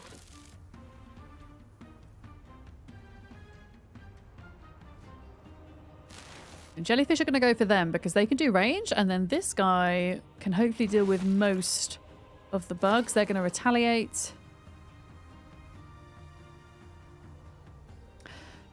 I'm going to go for these. And then, can I get 2 of those? I can't. Okay, I'm going to go strike. There we go. Get rid of them. Get rid of them. Your English is very good. Yeah. We are tough to try and get to the other area. Yeah, so we can technically defeat the stacks of enemies that you see on the map to get into the next area. Yes, we are strong enough to do that. But are we strong enough to deal with what lies beyond the border? Probably not.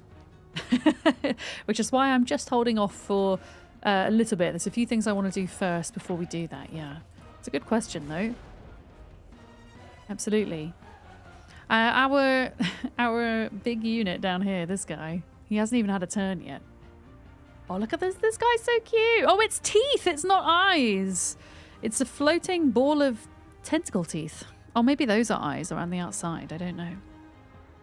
This little guy here. Yeah, this guy's not going to go yet.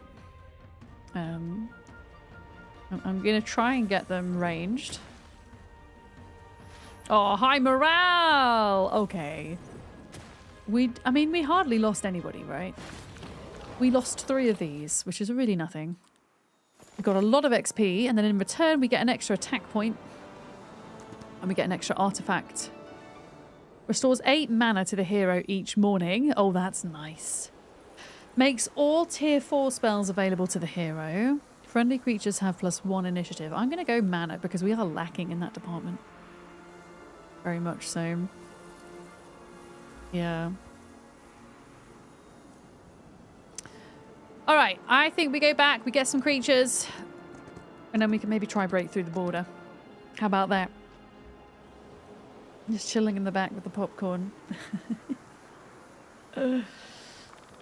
Yeah, I'm kind of saving up here at the minute, because we don't have enough mercury, do we? Wait, here we go, mercury. 5. Okay, we can now do the upgraded... I can't remember what their names are. What is this guy called? Abyssal Envoys? They'll become a different type of envoys, but we can afford it now. Can we not? No? Why? Oh, alchemical dust. Yeah, we just have to wait for that to build up over time, I think. Yas. All right. Yeah, we need more creatures first, and we have so much money to spend on them. There we go. 48 more jellies. I always want to do the ranged first. We're definitely going to go with more Abyssal Envoys because we have not played around with those. Oh yeah, we have upgraded cultists now. Deals 50% of basic attack as pure damage to target enemy and removes 1 of their counterattack charges. Well, that's nice, but what about you? Deals 50% of basic attack as pure damage. All target speed reduced by 1 to the end of next round. I think I'm going to go for the binders. Oh wow, we've spent like nearly 40,000 money already. And then what about the snake guys? The snake guys can do an additional attack. Oh, that sounds nice. Versus additional attack. Dealing 50% of the basic attack versus dealing 100% of the basic attack as pure damage. That costs 2. That costs 2. but that's spread out over more enemies. I'm going to go concentrated over one enemy. That's all we can afford, unfortunately. And I need to upgrade. Can I upgrade these 3? Upgrade. I can. I don't think I can upgrade those. I'm actually just going to stay put for one day because then I can afford to get like the rest of the... Oh, you know what? We could just spend this. Have an extra 5,000 gold. There we go, look. Easy. Okay, upgrade. Stack. And then we've got the snake dudes, which we've not recruited any of yet. Let me have a look. Snake guys. The Grand Shoths. Otherwise known as the Grand Sloths. When you glance over it quickly enough. Oh, that one looks cool. Once per battle summons a stack of unspeakable sloths in place of a friendly corpse. So that's kind of like summoning magic versus deals 100% of a basic attack as pure damage. I'm actually going to go with this one just because I've got lots of summoning abilities already with my other creatures. I kind of want to see how that goes. So that's all I can afford. Can we afford... Oh, yeah, we've only got tier 1 spells in here. I do need to sort that at some point. But yeah, do you guys want to go... Do you want to go into a new biome? Or do you want to... Should we go down here first? Like, there is a new biome down here too, but I'm just thinking, like, this guy here, they have some pretty cool artifacts and chests and things that we could get on the way, maybe? This is what I'm thinking. I actually don't know what this thing is. What is it? A dusk hoplet? Oh my god, it's so cute. Oh my god, it's so cute! Is this the equivalent of what used to be a sprite? For the elves / the fae? Does increasing apostrophes in their names make them more unspeakable? Yes, that's the science of it. That's so cute. I also really want to play the Grove. I really do at some point. Okay, let's fight these then. Do we want to destroy them?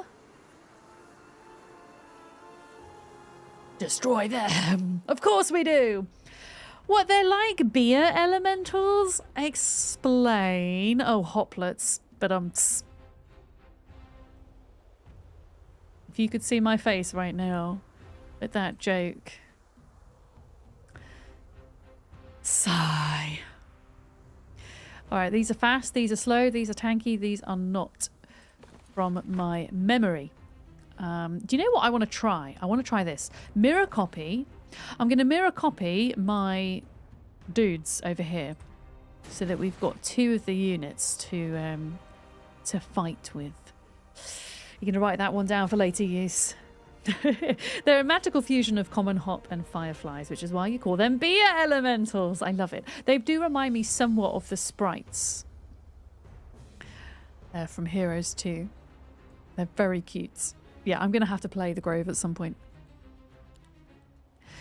All right. Ranged, folks. Let's do this. So we've now got 2 stacks of these guys. This one's going to deal 75% less damage, but it's going to get rid of this unit entirely so that we just have to focus on this one, which is nice. There we go. So this is an upgraded creature from the one we've already seen, right? A fungal Iriad. That's so cool.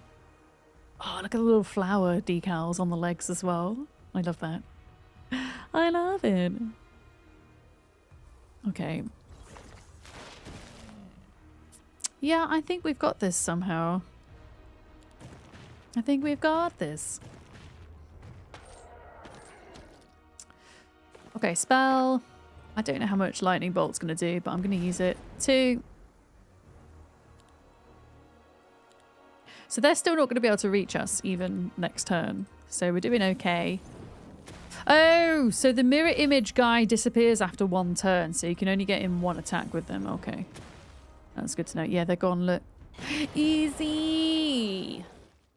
Easy. Okay. I'm going to go expert luck.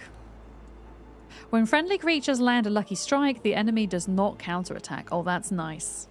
Spells can also land a lucky strike, dealing 200% damage. The chance increases by 5% for every point of luck. Maybe.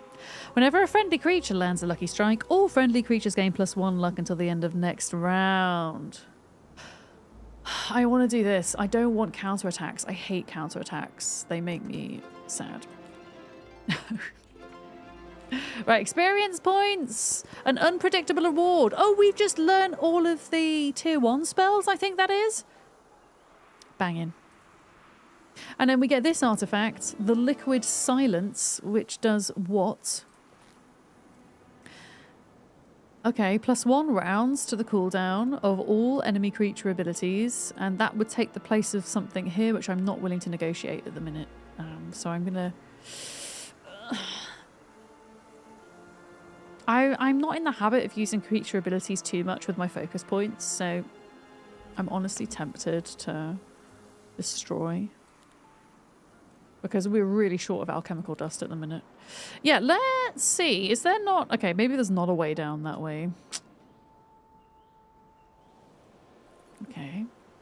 I mean, there's also the chance that enemies can go through the portals as well, you know.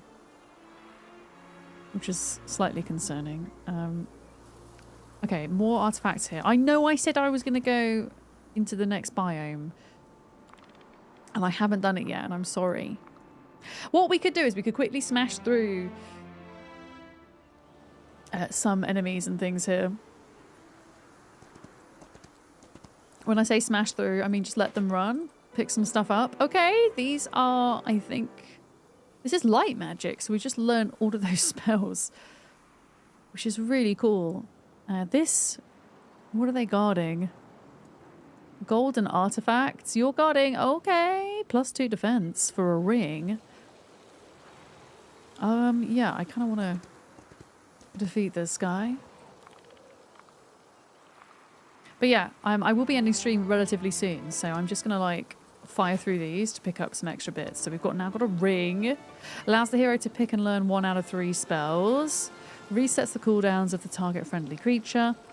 Target friendly creature deals +35% pure damage with each basic attack and restores the same amount of hit points. I quite like the sound of that. Target friendly creature deals +20% damage with ranged. Oh, wait a minute. No, no, no. Wait, do I already have that? Okay, I already had that one, apparently. So I didn't need to relearn it. Okay, mana from the stables. Let's get this guy. Yeah, I'm just like smashing through it at the minute. Ooh, okay, let's recruit those. An optical illusion scroll. Can recruit concubine in this dwelling. I can't be asked to do that right now.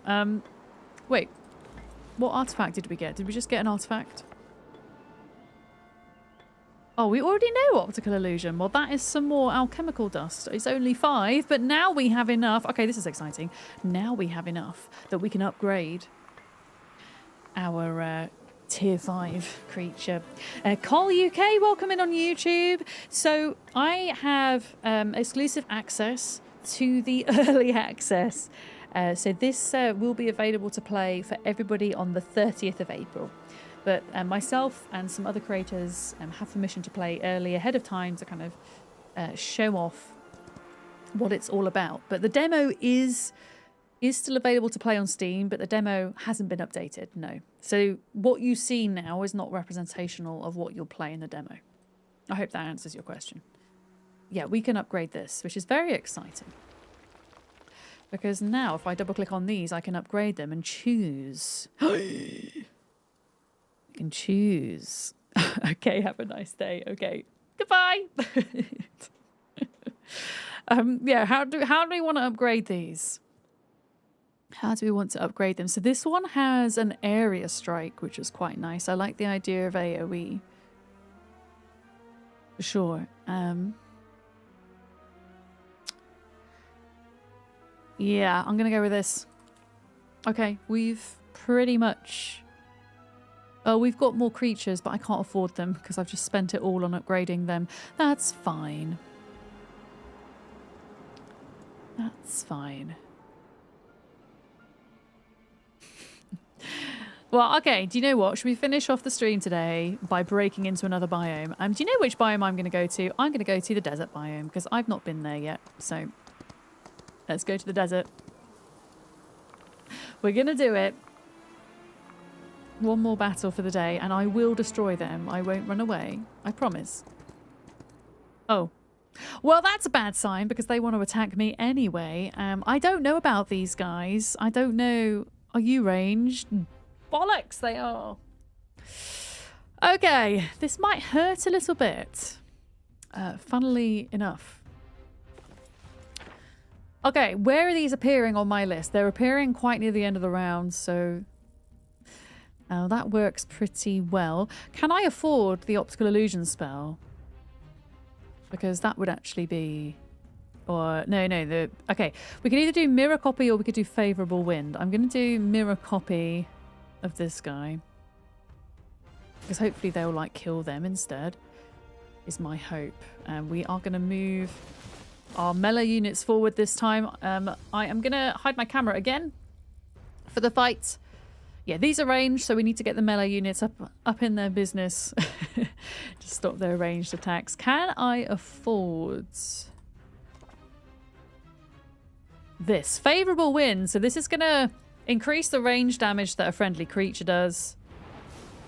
There we go. Oh, agent number 1. Okay, I'm gonna put my camera back whilst I say hello to the raiders. I've been hiding my camera whilst we've been fighting, so that people can actually see my dudes. Thank you so much for your raid. How's it going? I'm gonna snooze my ads so that you guys don't get caught up in ads.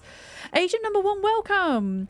Newtons can welcome in. Thank you for the follow as well. We do anonymous follows. They are super appreciated. Thank you. Jesting Jester, I love the name. What were you guys playing today? Were you playing Olden Era by any chance? Yeah, Heroes of Might and Magic is treating me brilliantly. It's a super nostalgic kind of game franchise for me. I was brought up on it in the 90s, so yeah, it feels very good to be getting to play this ahead of time. It releases on the 30th of April, so only a couple of weeks away. We are playing the Schism faction, otherwise known as the Water Elves or the Fish Fingers, depending on how you want to look at it. But yeah, can we please get a shout out for Agent number 1, who has been kind enough to bring the community over? Thank you very much. Do you know Molly? Do you know Molly? Made it to the water. I'm going to drop... Wait, I recognise you. I recognise you. Have you been in Molly's chat before? I think you have. And I think you do play Heroes of Might and Magic, don't you? Oh, you just got stomped by the AI? Isn't it like such a false sense of security until you meet your first AI player? Like when you're just fighting these guys, it feels great, and then you encounter that first player and bam. Can I ask who are you maining? Like who's your go-to kind of faction today? Who have you played? Who was defeated? You sneak in every now and again. Awesome. Well, thank you very much for coming in and saying hello. We already did the shout out, folks, but please go make a new friend who's also been playing Heroes of Might and Magic. My name's Vic, or Miss Verdams, if you don't know me. My pronouns are she, her. I'm usually found playing a lot of survival, crafting, building and management games, but more and more these days I'm becoming a variety streamer. I stream full-time on Twitch and YouTube, and as I say, Heroes of Might and Magic it's a great game. It's very nostalgic for me, so I'm absolutely giving it a go. Oh, you tried the dungeon, and the Necros showed up with about 300 times your units, and it was scary. Yes. Yeah, as I say, the first NPC, even I'm just playing on normal difficulty, and it's still hard enough for me. And I have yet to encounter an NPC, because up until about the last 10 minutes, I've chosen to fight every single creature that I've come into contact with. But we are Schism. We're currently fighting, I think these are creatures from the Grove faction, which are the Fae faction. They look like, they're called Naiads. They're like, I don't know, Fae mermaids? Like leafy mermaids, I guess? They're very fishy. They're like fishy Fae. But yeah, they're ranged, and I'm trying to like sort out my strategy for them, I guess. But lots of my units are ranged, and I have a really cool spell which creates a mirror image. Let me hide my camera so you can see. It creates a mirror image, so I have like doubled one of my best ranged units in the hope that we're going to get somewhere. Yeah, the classic fishy mermaids. Exactly, Waterbox. Hello. I'm looking forward to beating your ass in the Rust Boat race tomorrow. I believe you're taking part. We do have ads coming in very shortly. I won't delay them any longer. But yeah, let's have a look. So now I've got 2 groups of these arbitrators to fight. The mirror image one will do 75% less damage. It's still nice to have, and they only last for 1 turn. Oh, so they're not killing an incredible amount of them. Maybe my spell points were best spent elsewhere. 207 jellyfish. Oh, I don't know. Okay, these guys go first. There we go. A naiad seems to be a different word for a water nymph. Oh, okay. I mean, that makes sense, doesn't it? Looking at them. Yeah, the zooms are pretty cool. So you can right-click on a friendly or enemy unit and zoom in to see the details. You can even spin them around. Whee! You can also zoom in on a battlefield as well. If you scroll towards like a certain point, it will zoom in on that point if you kind of want to see the action. So I will get my concubine to fight here. There we go. Get a little zoom in. Enemy turn. Oh my god! It one shot just killed 28. Oh, that's bad. And that's really horrible. Okay. I mean, I didn't want these guys anyway. Okay. They only killed 4 of those. Let's have a look. Spells. I did learn a lot more spells from the last time, so I should maybe pay a bit more attention to them. Oh, summoning avatar. Okay, I'm going to summon this guy because it doesn't cost any mana, and then when it's their turn, I should be able to like move them forwards. We have a focus point to spend. I think... Let's go here. Let's go here. It was the tanks. No, yeah, I mean, these are only like a tier 2 creature in fairness, so they're pretty weak. Well, I always forget their names. Agashoth Tamer. Yeah, they're not the strongest, and they're not my best unit by any means, so the fact that they're targeting them... I would much rather they target these guys than target my ranged units, which are a whole part of my strategy, so... yeah. Enlarged Shadow. Target friendly creature gains 2 attack and defense. Healing Water. Can't revive fallen units. Yeah, I would want it to revive. Inner Light. Reduces the duration of all negative effects. Heavenly Blades. Target friendly creature deals 35 pure damage with each basic attack and restores the same amount of hit points. I might give that to my high health creature here, actually. Okay, these guys, I'm actually going to pull them in down here. And I'm going to move this guy up to the top. Now that we've got a melee creature engaged with the ranged has to use their melee attack. Which would be good. Yeah, this guy I want to move up here, ideally. I think. Look at him go! I wish he could flap his little wings and fly. You're just acting as kind of bait, really. At this point, I'm going to put you here so that she can't attack. Well, she can either attack these, I guess, but yeah. Okay, Arbitrator, can we please get the numbers of this down because that is worrying me somewhat. Jellyfish. I'm going to go over here as well. Yeah. Whatever you do, don't try to move the camera in battle by pressing D. That's a skip turn. Wait, why would you press D to move the camera? No. D to skip turn. Oh dear. I guess you found that out the hard way, maybe. Oh, jellies get to go again. They must. I wasn't looking. They must have had. They must have had high morale, I think. Okay. I'm just thinking to myself. Yeah. Oh, as a part of WASD? I suppose if you're used to playing WASD games, you don't need WASD at all, really, for this. Okay, kills 7, kills 7. I'm going to go with getting this group down. I think. There we go. Is there no end turn confirmation if creatures still have moves? Yes, there is. So if it isn't really your creatures, it's your hero. So if your hero still... Oh my gosh, that's amazing. They were... Oh no, that's not amazing. They're killing that guy. But they... That's not good. I thought they were killing this guy. Yeah, you do get a little thing saying, are you sure you want to end your turn? Is that what you mean? Like when you're a hero? Like on the open map rather than in battle? Or maybe I'm misunderstanding your question. Yeah, it does ask you if you're sure. No, you're just being a tank. You're just going to exist. There we go.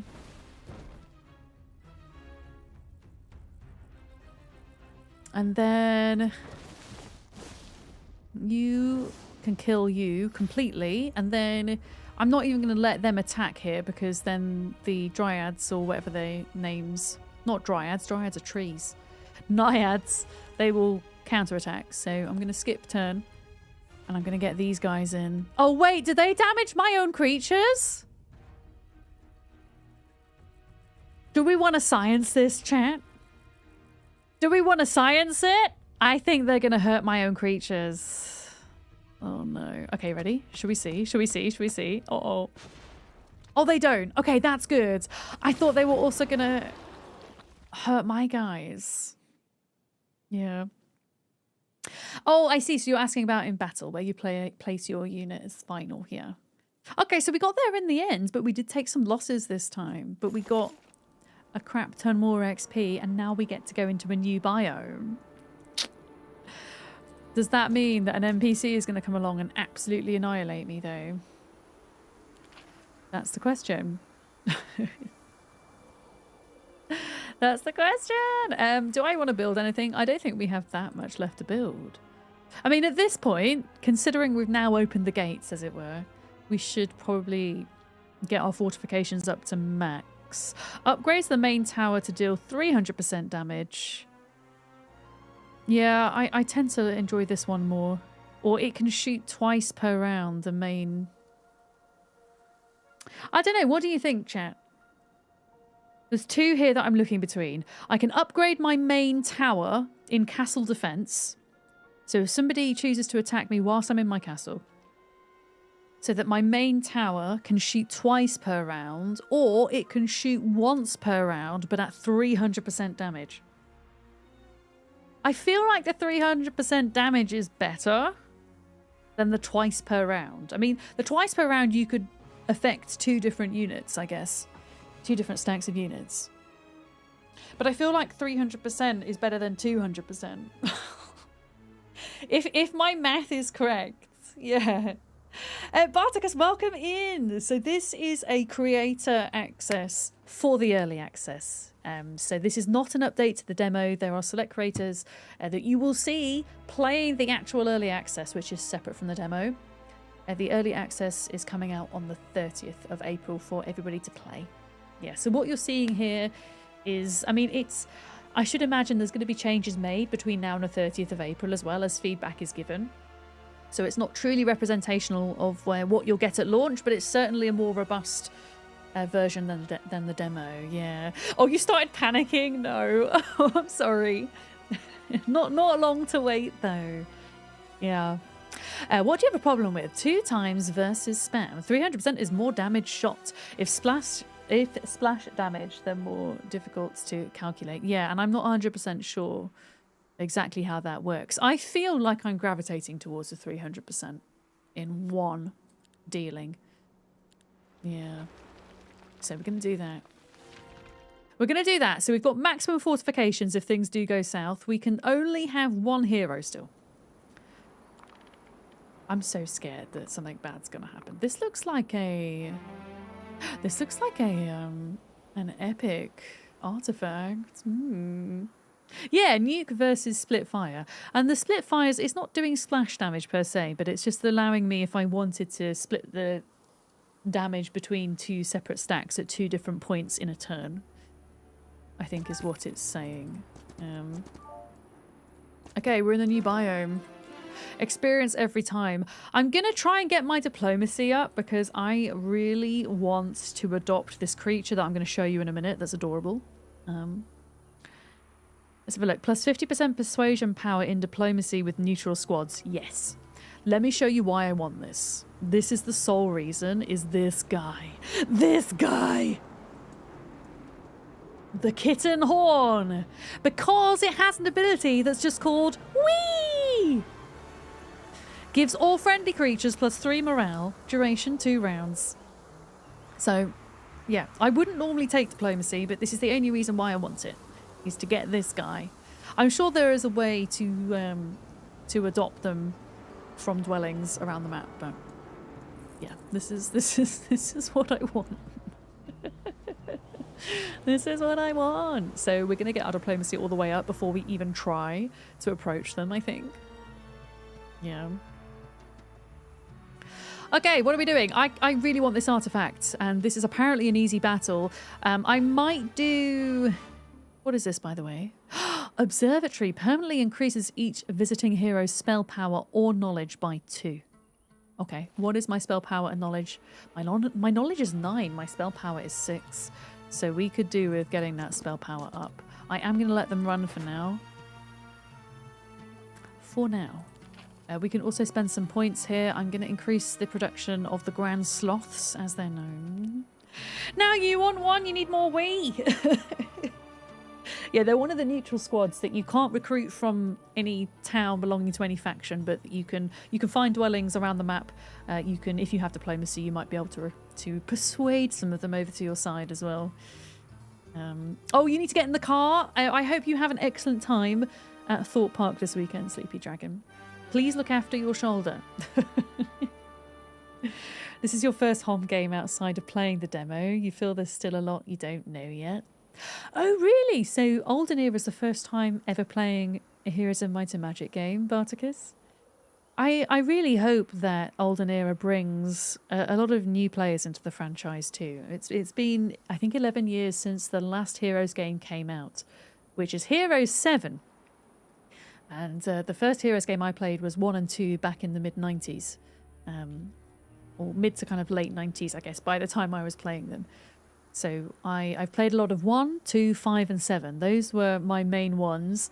I feel like Heroes 3 is a fan favourite, although I don't have a lot of time at all in 3. And Olden Era is supposedly based more around Heroes 3 as a kind of model. Yeah, I would like to get this, because this would be our first epic artifact. Whilst worn, grants all unlearned sub-skills of the following: Arcane Magic, Scouting, Battlecraft and Thaumaturgy. Yeah, that's amazing. We want that. You didn't get to play because of religious upbringing. There's so many reasons why folks might not have heard of it. Yeah, and now you get to enjoy it for the first time, which is really exciting, Molly. I mean, I know you've played the demo, but I just mean as your first Heroes game, you know. Yeah. Did I go here? I didn't. This is an observatory, is it not? Oh no, it gives me spell power. It costs 1,000 money, which I'm absolutely going to do. I'm going to let them run for now. I really want this. Oh my goodness. Oh my goodness! Okay, here we go. This is all of the music is incredibly epic. I always go experience over gold on the treasure chests, by the way. Yeah, I'm just gonna kind of speed through a little bit of this. I might recruit some creatures for my castle because it is currently left unguarded, which makes me a little bit nervous. Let's get the ranged in, as always. As always first, especially for if we get attacked. How much money have I got? I got a little bit. I got a little bit. There we go. There we go. You're playing Necromancer in the demo, but Necromancy still has you puzzled on how it works. I think when it comes to the intricacies of the benefits of picking each faction, it does take a lot of time and kind of looking at all the tooltips to really understand it, for sure. I find that if you just kind of want to get in and experience the game and not die in battles, it might be good to pick a faction that has more ranged units. Until you feel more familiar with the benefits of each faction and the nitty-gritties. Yeah. The Schism have 3 ranged units. I believe Temple have at least 3 as well. So they're the more kind of humanoid, kind of knight-based faction. I don't know about the others. I think those 2 have the most ranged units. You played Civ because apparently colonization, a massive war in a real world setting is okay with Jesus. Oh my god, Molly. Isn't that wild though? That kind of growing up in that religious setting meant that you weren't allowed to play like the fantasy fiction type stuff. I'm so glad that you have broken away from that generational trauma, Molly. So fucking proud of you. Getting to play the games that you couldn't play in childhood. I think that's really awesome, personally. In fact, I know she's not going to do one for herself, so maybe another mod could do it, but can we get a shout out for Molly? She mods my stream occasionally, but she is also a fabulous streamer herself, and I know that she's going to be playing Heroes of Might and Magic. Maybe even over the weekend, perhaps. She's wonderful, she's chill, she's inclusive, similar vibes to here. I'm going to do you a shout out. I don't even know, as a mod, can you shout out yourself? I don't know if you can. I don't know if you can. So there you go. Have one. Get wrecked.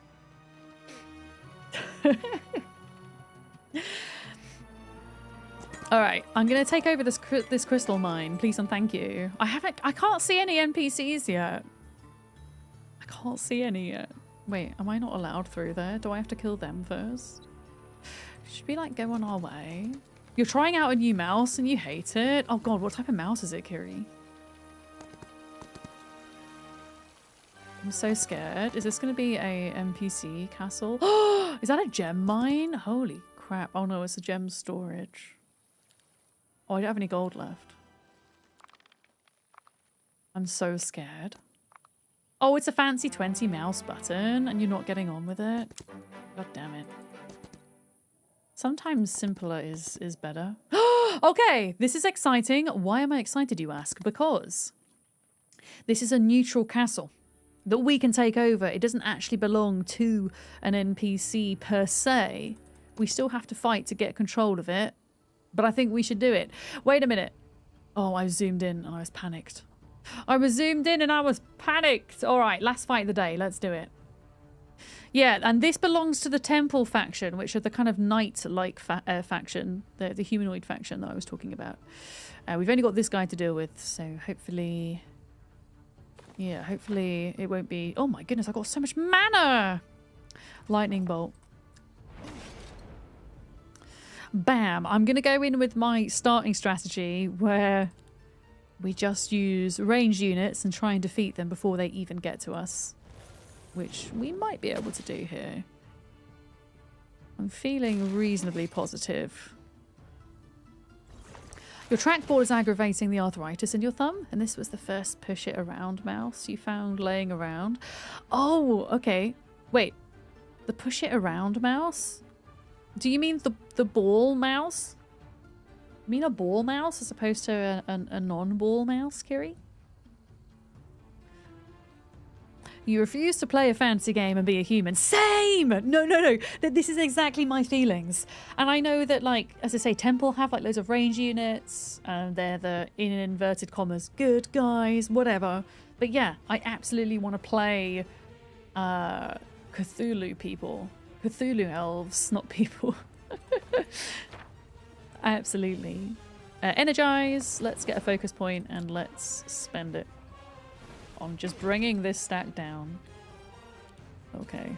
Yeah, they're not going to be able to get to us. They couldn't even get to us in one more round. In fact. Yeah. Okay, let's do this. I think we're going to get it. between the ranged units. Oh, okay. Yeah, they're dead. Hooray! We have another castle. And look, it means we can employ another hero finally. So there we go. Another hero. Which I'm going to do right away. Wait, where is it? Hero. Let's get Kendra, because Kendra is a knight. I would rather have a knight who looks after knight creatures than have another fish guy, I think. But you can press... Is it Alt? No. How do I... Oh, here we go. You hover over them to see what their kind of boost is, their bonus. Cavalry growth in your cities increases by 1. Cavalry gain 1 speed, 1 initiative, and 20% hit points. Their attack and defense increase by 1 for every 3 hero levels. Okay. Yeah, we're going to go for her. And we're going to have to work on leveling her up a little bit. We can also build another dwelling in here. We have not a lot of gold. A scouting skyship removes the fog of war within 20 squares around the city. That's cool. That's very cool. Allows a selected hero to spend a day learning. They will be unavailable until the next day, but receive a permanent increase to an attribute of their choice. Oh, that's also nice. I am going to go with the generation of more lore points, though. Because we want them lore points. We want to spend. In fact, I've got 2 to spend now. Your Schism hero spells and friendly creatures' abilities summon 10% more units. Your hero gains 1 spell power. Yes. Please, give me that spell power. The trackball mouse, roll your cursor around with your thumb. Oh, I understand, Kiri. Okay, so it's an optical mouse, but the kind you have to move around physically. Yeah, that's the type of mouse I'm used to. You see optical around, yeah. Optical around, you know what I mean. Okay, so we only have 2 types of units that we could possibly recruit, and I don't have any money, so... Yeah. What I'm going to do is I'm going to leave my fish guy in this area so that they can kind of like defeat a lot of these guys to unlock points of interest, and then our lady, our new lady here, she can grab some experience, I think, because she is currently level 0, so experience. Yeah. Folks, I am going to call it a day.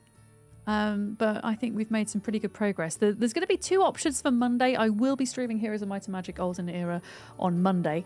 And there's going to be 2 options. 1, we can continue with this classic playthrough, or 2, we could start a campaign. So I might do a poll at the start of stream to see what folks are feeling, because honestly, I'm pretty easy. I'm just enjoying playing.